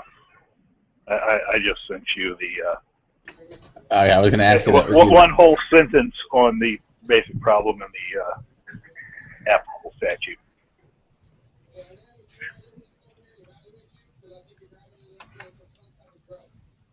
All right. Let's see here. All right, 335. Let's see. I'm not prepared for this to be totally public knowledge yet. Okay. I'm not going to say anything. I'm just reading.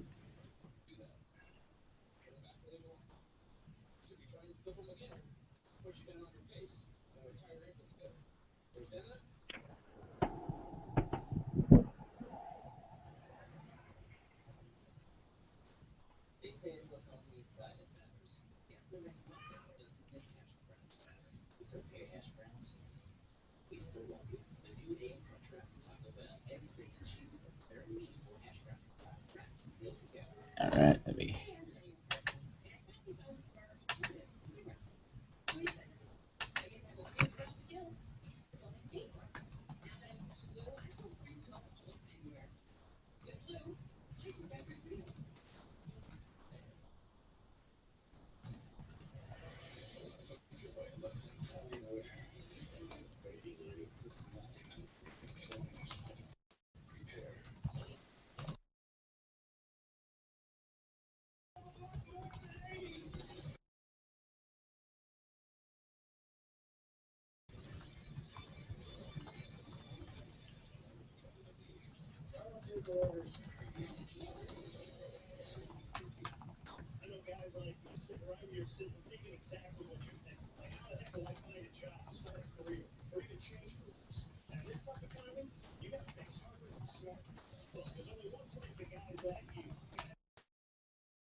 All right, emailed you back.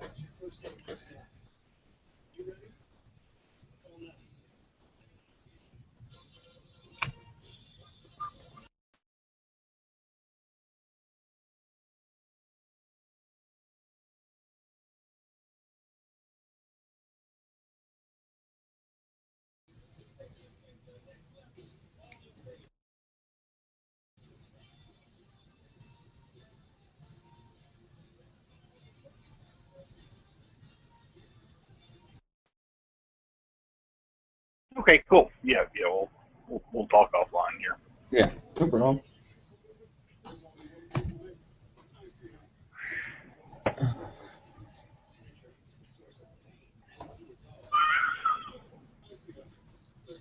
Oh man, it's already 11:30 here.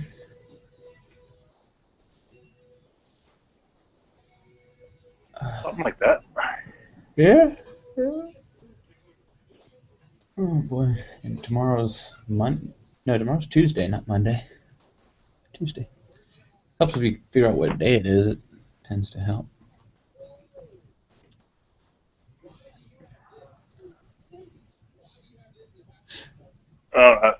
I really care what day it is. I just look at my work calendar and decide which conference call I'm supposed to be on next. I know what day Friday is. I know that day every week.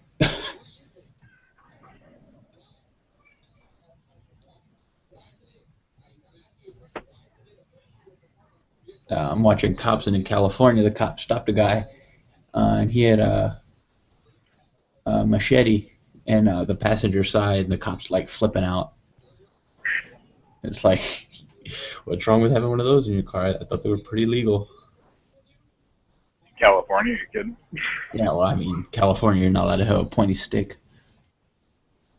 So, hell, some parts of Florida. One of the problems we have here is there's no preemption for knives or most of the other things you can carry with a concealed carry license or even without one.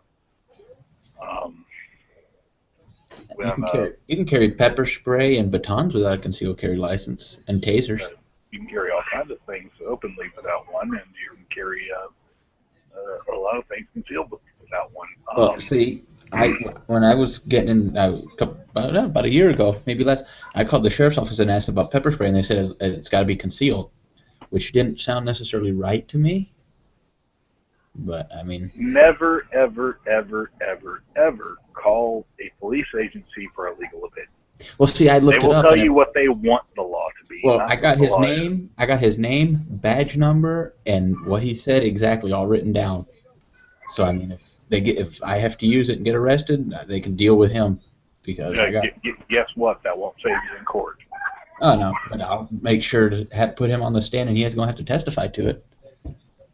It's still not going to do any good in court, and actually the prosecution, because we've seen this done, will try and suppress the witness because he's got no Oh yeah, I figured they will. Now that you can use them at sentencing time to try and mitigate your sentence, unless it's with a gun, in which case you're stuck in 10-20 life. There's no leeway. Yeah.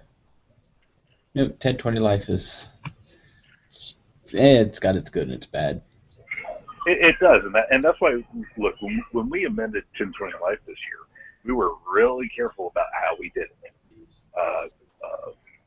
To just let the judges, if someone was acting in self-defense, get out of 10-20 life. It just provided a pressure valve to it. But the judge still has to find that somebody was in good faith acting in self-defense.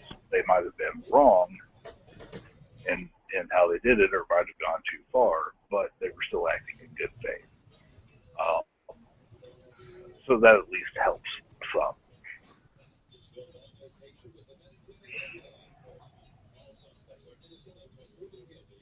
Yeah, no, it's all a legal game. That's all it is. I mean, I could talk to 10 different cops, get 10 different answers, and none of them will be what the law says. And you find that a lot when it comes to firearms. Yep. Did you see the recent video of the FHP trooper telling someone he couldn't carry a gun with while it was actually loaded in her car? No, do you have that link? Yeah. I'd love to see that video. I'm on my iPad, so I can't get to the side chat, but hey, let me... You can email it if it's easier. Yeah, I'll email it, you put it in the side chat or something.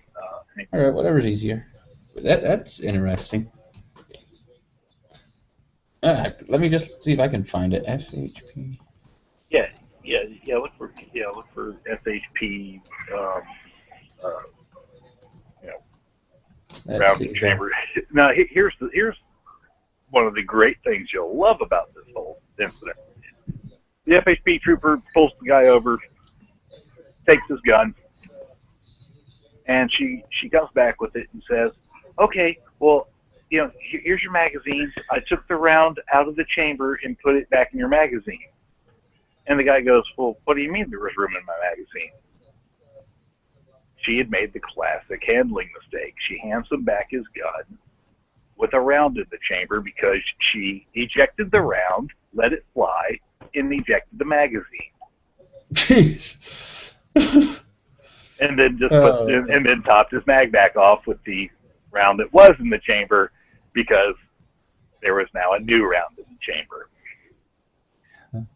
Yeah. Well, what do you expect him to know how to handle a gun? No, of course not. And it wasn't like it was a 1911 or something, which I'll give you a story about that trooper that almost shot me while I was in uniform coming back from a National Guard weekend one time. But she nearly shot me with my own gun because she didn't know how to operate in 1911.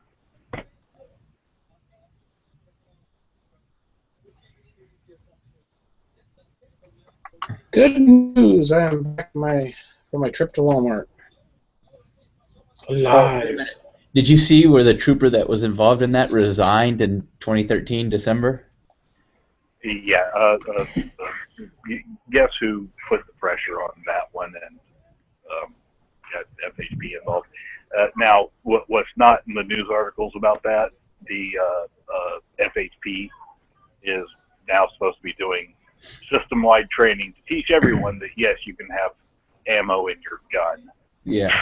I found the video here. I gotta watch it. Let's see here. But yeah. Oh, you'll love this thing. Yeah, throw it in the side chats or throw it in the gun channel chat for me, would you? Like I say, I'm on my iPad, which means I'm technically handicapped. There it is. All right, I feel handicapped as it is. Wearing this brace fucking sucks. Unless someone can tell me how to get to the side chat with an iPad, maybe I'm just There is no way that I know of. so annoying. Yes, it is. And I don't always feel like sitting at my desk and letting you guys ogle over my gun rack in the background. I mean, I know I've got a great rack and all, but I get kind of worried when you guys keep ogling over it. Now you know how I feel.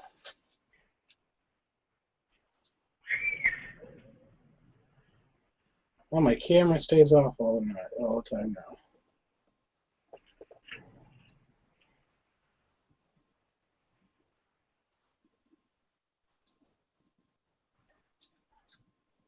So I miss anything good while I was gone?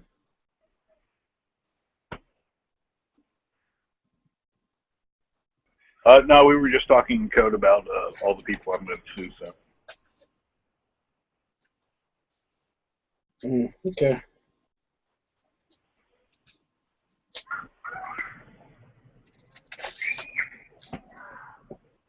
It's always interesting seeing the weirdos in Walmart at 10:30 at night or 10 o'clock at night.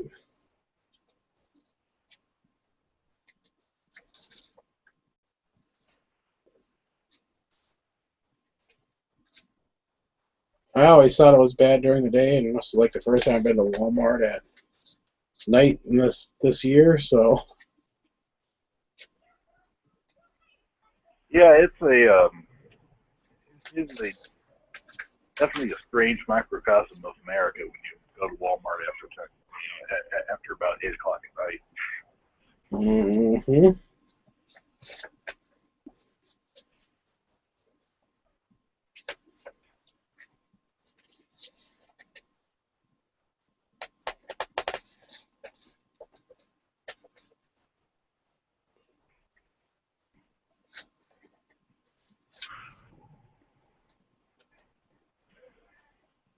Ooh, just what I need. A 36-inch pickup and reach tool.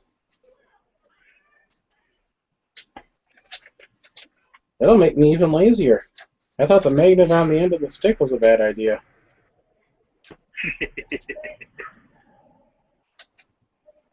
Hey, if it's magnetic, I do not bend it over to pick it up anymore. That's all I gotta say. It was a very bad idea. Well, I just finished watching that video there, Sean.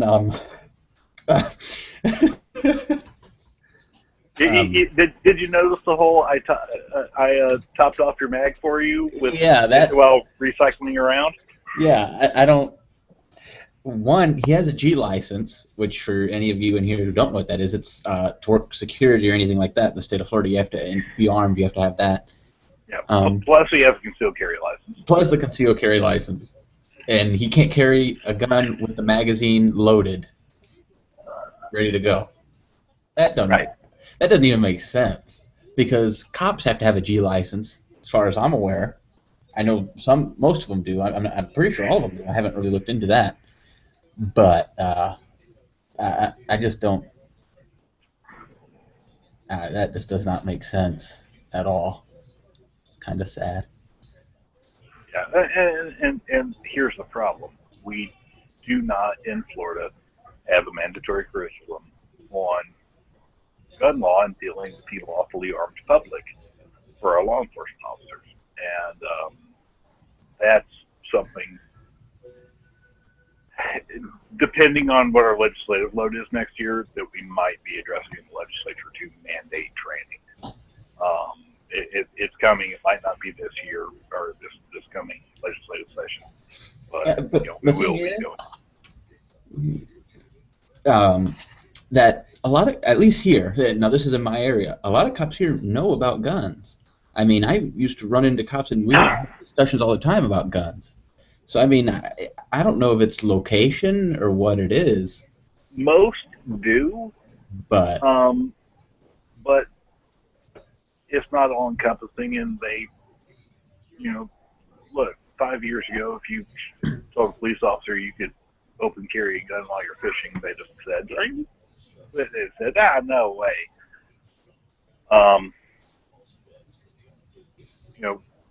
We just had one of our members detained for 45 minutes because he was on a bicycle with a fishing pole on the way to where he goes fishing, and his T-shirt got behind his gun. So one, it was an unintentional exposure. Two, he was on his way to go fishing anyway, so he couldn't run around with a gun open carry all he wanted. And he was detained for 45 minutes. The supervisor showed up, tried to throw him in jail, and it took the city attorney to tell them, no, cut him loose now. Yeah, before he sues the hell out of you. Which might be happening anyway.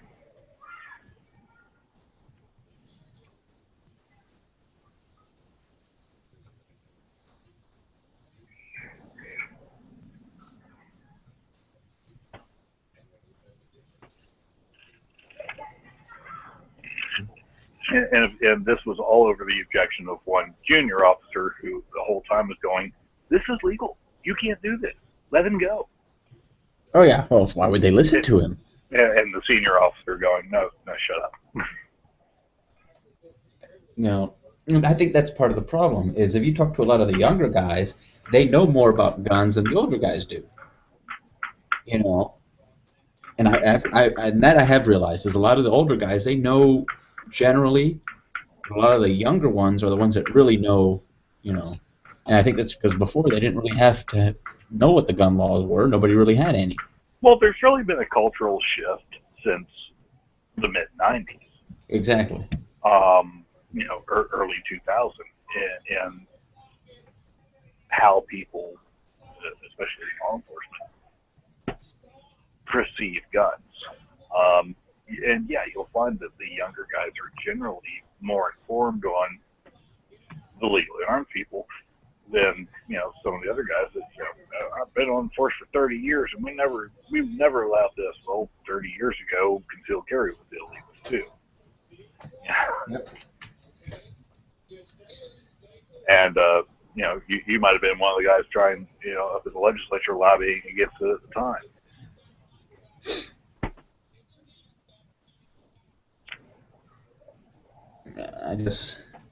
I wouldn't object if they needed that they was required they go to a class or whatever. I wouldn't object to it. I mean, I'm all for it.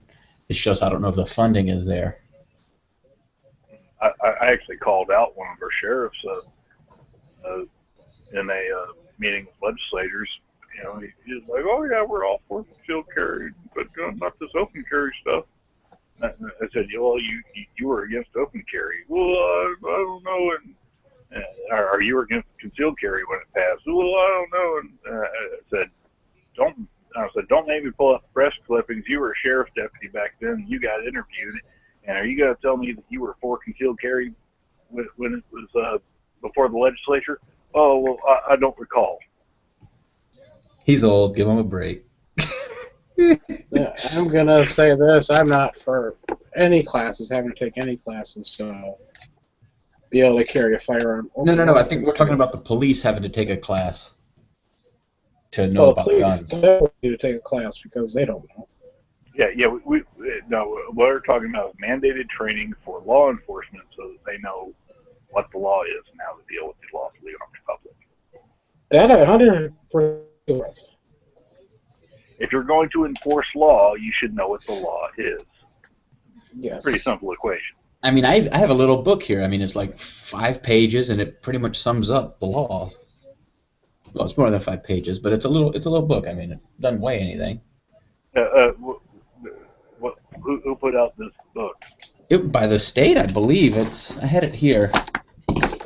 You got to get me a copy of this because we found some doozies in some of the FDLE materials. Yeah, well, everything. FDLE doesn't necessarily know what the hell they're doing. Yeah. I'll look for it tomorrow, and I will definitely let you know. I just finished moving this whole office around, so I don't know where anything is. In other words, this room's a mess. Yeah. I mean, you know, as soon as they let me out of under the stairs, I get to go out and do whatever I need to do. Kind of like a Harry Potter thing.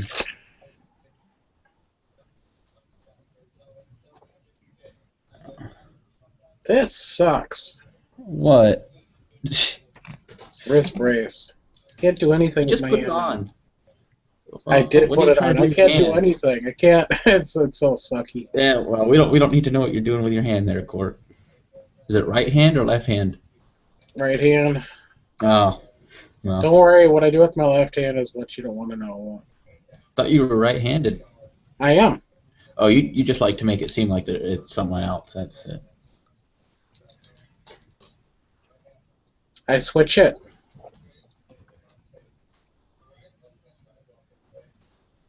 And in other news, I'm interested on topics a lot better than this topic I'm talking about right now. I'm just trying not to be fucking miserable. Well, we've been talking about gun laws for I know. 2 hours. What the I hell? know the very latest. I mean, Yeah, I took that half-hour break to go to Walmart, pick this wrist brace up. it was more than a half hour. We're gonna dock your pay. No, I timed it. I left my house at 10:03 and I was back before 10:30. You've been back 15 minutes? Uh-huh. Oh, we didn't hear you. Oops. I was watching that video from the female trooper. I think that's funny. Oh yeah, no, she's since been resigned. yeah. But the fact that she's resigned, still doesn't correct the fact that their family. And she may have resigned to do a lateral transfer to a different agency. I don't know. Or she just could have gotten knocked up and decided that she didn't want to be a police officer anymore. I mean, I don't have her name, so I can't really figure it out. The link didn't say her name. Yeah, you never know. We have that, and I chose not to release that. Yeah, no.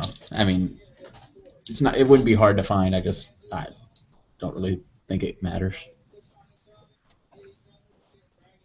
Right. It doesn't. It's not about an officer. It's not about an officer who didn't know the law. It's about the fact that there are too many officers And who don't know the way she said it. Well, that's what we were told. I'm just not buying. They were told that. We've found that to be true. Okay. Oh, you did. Because now, were they told that, or were they handed material from FDLE that said it? The problem is we have some supervisors who put put out bad information to their patrol officers.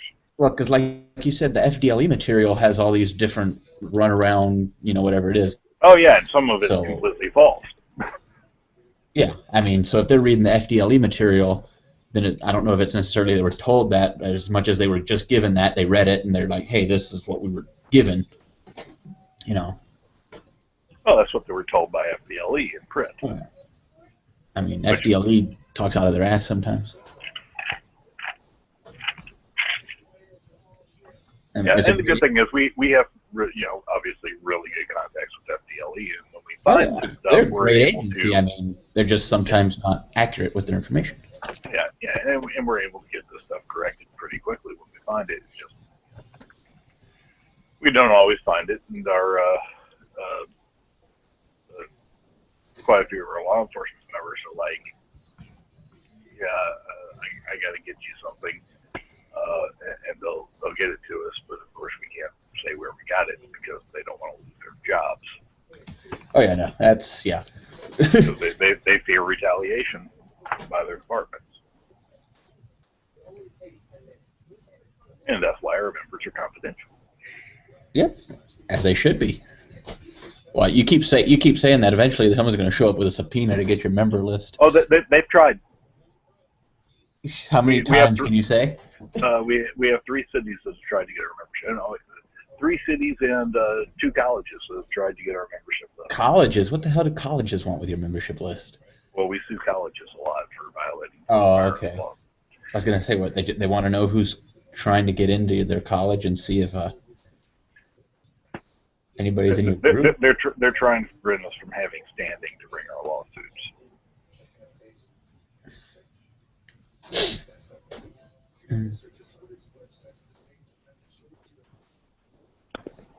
But yeah, we had the University of Florida try it. We had the University of North Florida try it. We had City of Daytona Beach, the City of Leesburg, and Broward County, all trying to get. See, none of these places are anywhere near me. I think I'm living in the sane part of Florida, Where are you? Hillsborough County. Yeah. You gonna tell me this area is just as crazy as the rest of the state? Yeah, we're gonna have to talk.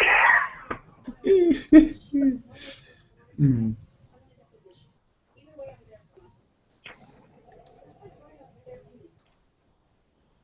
Hillsborough County sends more people in uniform to lobby against pro-Second Amendment, pro-self-defense stuff than any county in the state. That's because we're the biggest county in the state.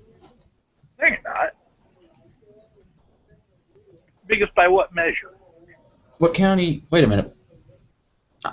You're talking like law enforcement, right? Well, I'm talking about, the number of law enforcement officers they send to Yeah, the Hillsborough Tallahassee County to Sheriff's lobby. Office is the biggest in the state, I believe. Oh, the most officers? Oh, Yeah. Yeah. well, that doesn't surprise me. Yeah, no, we're the biggest. Hillsborough County Sheriff's Office is the biggest law enforcement agency in the state, I believe. I could be wrong, because that was a couple years ago that they were saying that, so I mean, that's all changed. Sounds like they're overfunded. Actually, well, I don't know from who, because our taxes are rather reasonable. I mean, we don't have any of those stupid taxes that most other places have. Yeah, the fact that Hillsborough County has more officers than Miami-Dade or Jacksonville Sheriff's Office or Well, I don't know. Orange County. They were the That's a biggest. scary thought. Let me look. I'm actually going to look. Hillsborough County Sheriff's Office. I'm just using Wikipedia here, so take the numbers for what they're worth. Oh, I thought you knew this definitively. No, I don't know this all offhand. Well, hell, give me 30 seconds. I can change the numbers on Wikipedia. Yeah, well, I mean, for what it's worth. Let's see. Employees, 4,700. Miami-Dade has officers, 3,034 officers, Miami-Dade. Hillsborough County, deputy sheriffs and corrections, 2,022. So Miami-Dade is bigger if you go by that.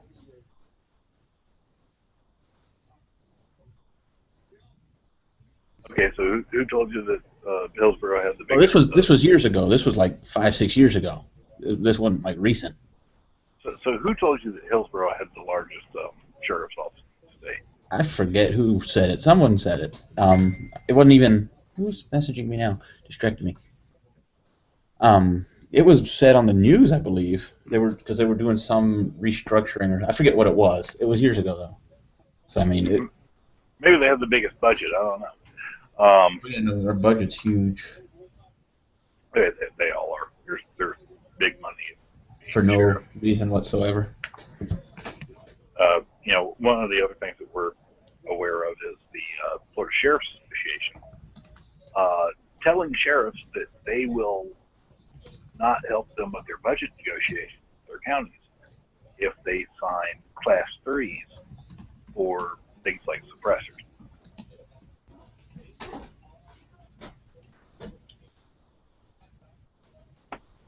We have a number of sheriffs that won't sign the forms for someone to buy a suppressor. Now, I thought the sheriff here in Hillsborough County was behind the Sheriff's Association for gun rights, or whatever they called it. That Which is kind of BS, but a gigantic. All right, I want you to look this up. Look up Florida Sheriff's Association right to bear arms on YouTube. You can see one of my viral videos. let's see. Anyone? I mean, what am I looking for? You'll find it. How long is it? A few minutes. Is it this Florida Carry one? Yep. All right, let's see here. I wish we could jack that video into this chat. I'm going to watch it now. Give me 1 sec.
There were two versions of that. You're watching the one that started off with the general, right?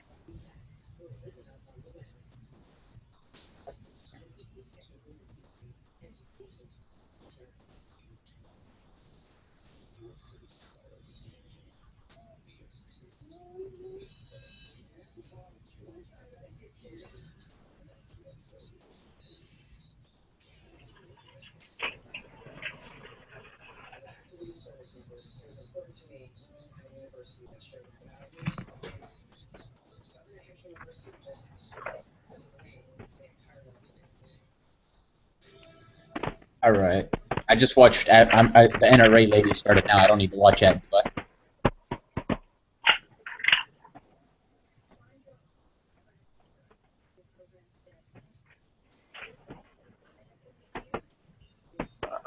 I'm sorry, what was that?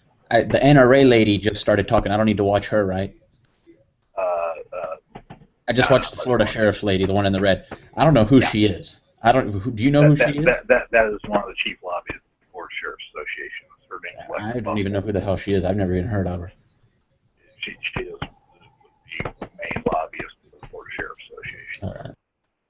Now I'm trying to figure out because now she maybe from what? Well, I'm not. I guess if they, I wonder they must have voted because I know some sheriffs who would not have gone along with that in the way she was saying it. We only had 3 sheriffs that were willing to come out against that, and they were even using their names because they feared the Sheriff's Association. Wait a minute, I couldn't hear what you said.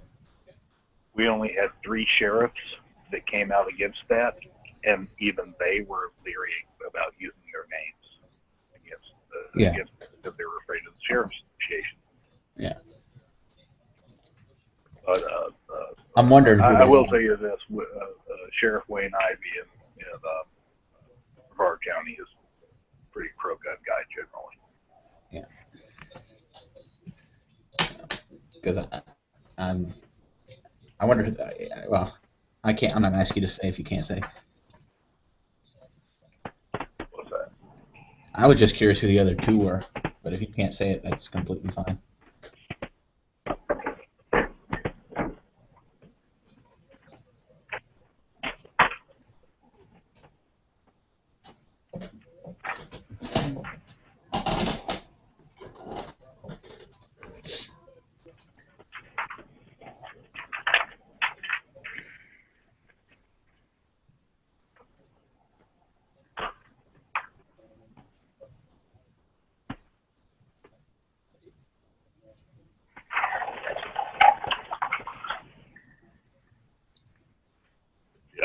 Unfortunately, the other 2,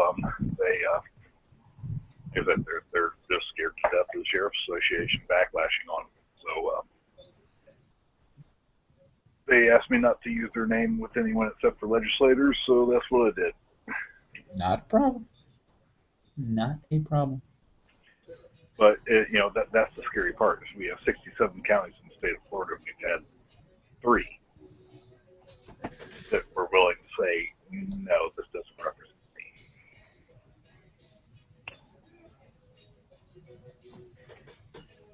Check out, we've got another video on there with the Florida Sheriff's Association showing their butts.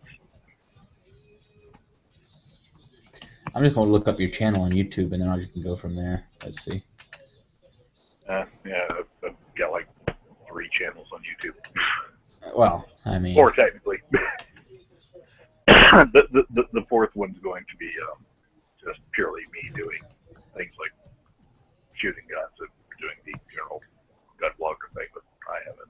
Well, which one do I want? You got a specific name on? Let's see. It's either under the Florida Carry blog or the Florida Carry one, the Florida Open Carry one. Here we go. I got it. Or the All 9 Yards. Showing your butts on Right to Bear Arms. Let's see here. There you go.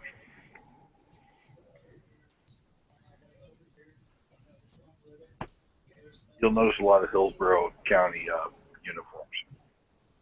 Who's this second guy talking? He looks familiar, but I don't recognize him.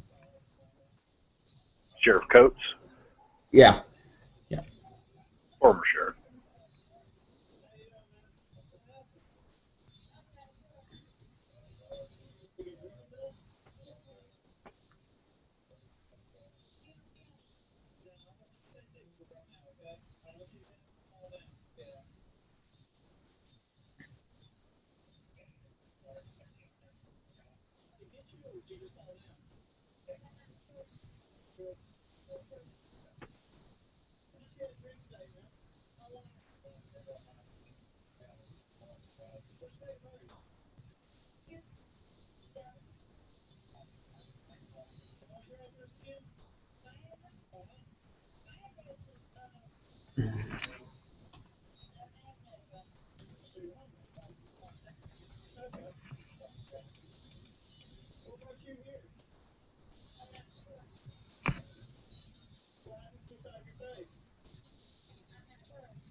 And Jim Coates, he was a pretty interesting character when he was sheriff over in Pinellas County. Yeah. But you see, he's 67 years old. You know, you look at the younger guy they got over there now. I forget what his name, Bob. I can never pronounce his last name. Yeah, Gusciali. Yeah, he was Yeah. one of the principal people that was lobbying against the bill that let you take your guns out of your house during a state of emergency. The Sheriff's Association didn't get involved with it until we also included the local emergencies, which are declared by the sheriffs. And they said, well, we can't have people leaving their house with guns when we declare an emergency.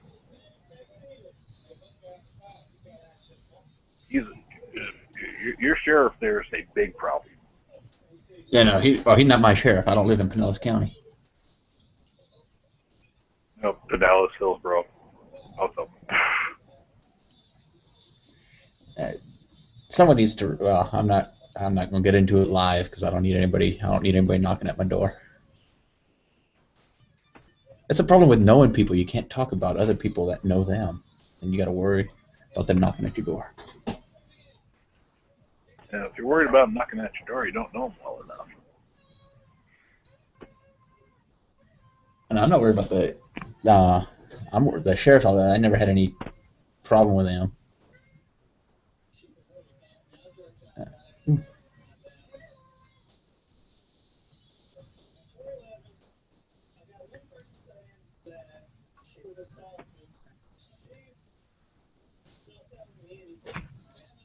I just don't like talking on air about things that could come back on me.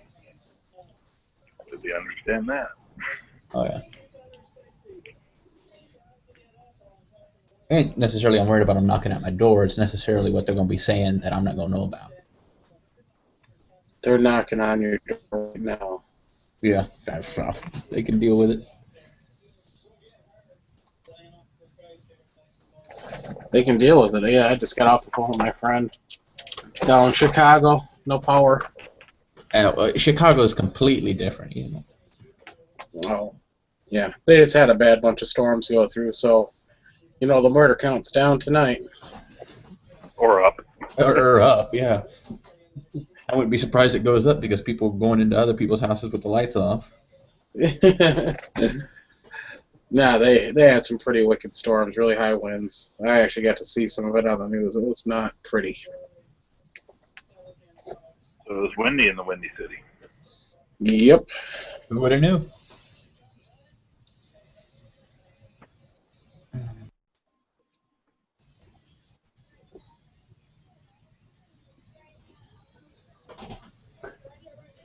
Yeah, I got nothing to add here tonight. I'm just bored out of my mind.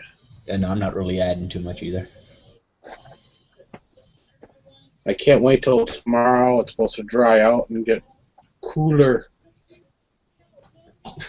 You live in Wisconsin. How hot can it get?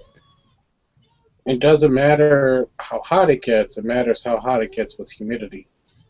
Oh, that's... Once it gets above about 75, 76, and it's like tonight, it's in the 100% humidity range. You just don't cool off. You just sit there and sweat and get all sticky. Yeah. You know, at least out in Florida, you get out in that sun and it boils the water off your skin. Really? Yeah, well. I haven't seen it below 90% humidity in weeks. Yeah, it's been 90% or higher in a while. Well, you chose to live in the state. I chose to live in a state that has winter. Hey, I didn't choose to live here. I was born here. And Didn't have again, much how of a old choice are in that. you? I'm 12, No, how old are you? 13. 19. And you could choose to move. Why would I move? Why am I going to move where I'm going to have to shovel snow? Move to like Tennessee. You still got to shovel snow in Tennessee. Not really. You deal with ice in Tennessee. I made a life choice to never live above Interstate 10 if I can ever help it again. Hey, and if you like the heat, just move to Arizona. You won't have the humidity. I don't want to live in a dehumidifier. I don't want to become human jerky. Yeah, no, I don't want to skin like leather. No. Yep. After today, it's going to be a wonderful week here. Mid to, well, a couple days in low 70s, and then it's going to be the mid 70s the rest of the week. No rain, low humidity. It's going to be awesome. Yes. Think Friday I'm gonna get down to the range. I'm gonna try and shoot some video using I've got a Google Glass, so I'm gonna try and get some Google Glass video doing some shooting there. It's not like Virginia. Virginia is a weird place to live. I just realized something, and I tried to get my firearm. I can't do it with this fucking brace on. What were you trying to do with your firearm? Trying just to grip my handgun with this brace on. It's impossible. I can't get my fingers around the grip. Yeah, that's what offhand trading's for. Yep. If I keep using my left hand like I was my right hand, it's going to be a matter of time I'll be in 2 braces, and then I'll be really screwed. Yeah, about a year and a half ago, I did I guess maybe about 2 years ago. About 2 years ago, I did a course. It was a 2-day course. I shot 1,200 rounds on the first day and about 800 rounds on the second day with a 45. And I didn't want to pick up a can of mayonnaise for a week. All right, well, it's 12:10 here, and I'm tired. I'm going to head out. Y'all have a good night. No! All right. Have a good. I got to go, Court. I'm falling asleep, and I got to get up for tomorrow. You actually got to get a up good for one. tomorrow? Yeah, I got to get up. You work from home when you actually call that work. You live at home. You have nothing to do. I have things to do. You know, I do have a life. And Law and Order Special Victims Units has a marathon on tomorrow, so I got to get up early. No, that's not why I'm getting up early, but I do have to get up early, get stuff done. But I will be watching the marathon while I do it. So y'all have a good one. Yeah, I'm going to go turn my air conditioning on, and that's going to drown out my mic, so I'm out of here as well. Bye. All right, gents. Have a good evening. You too.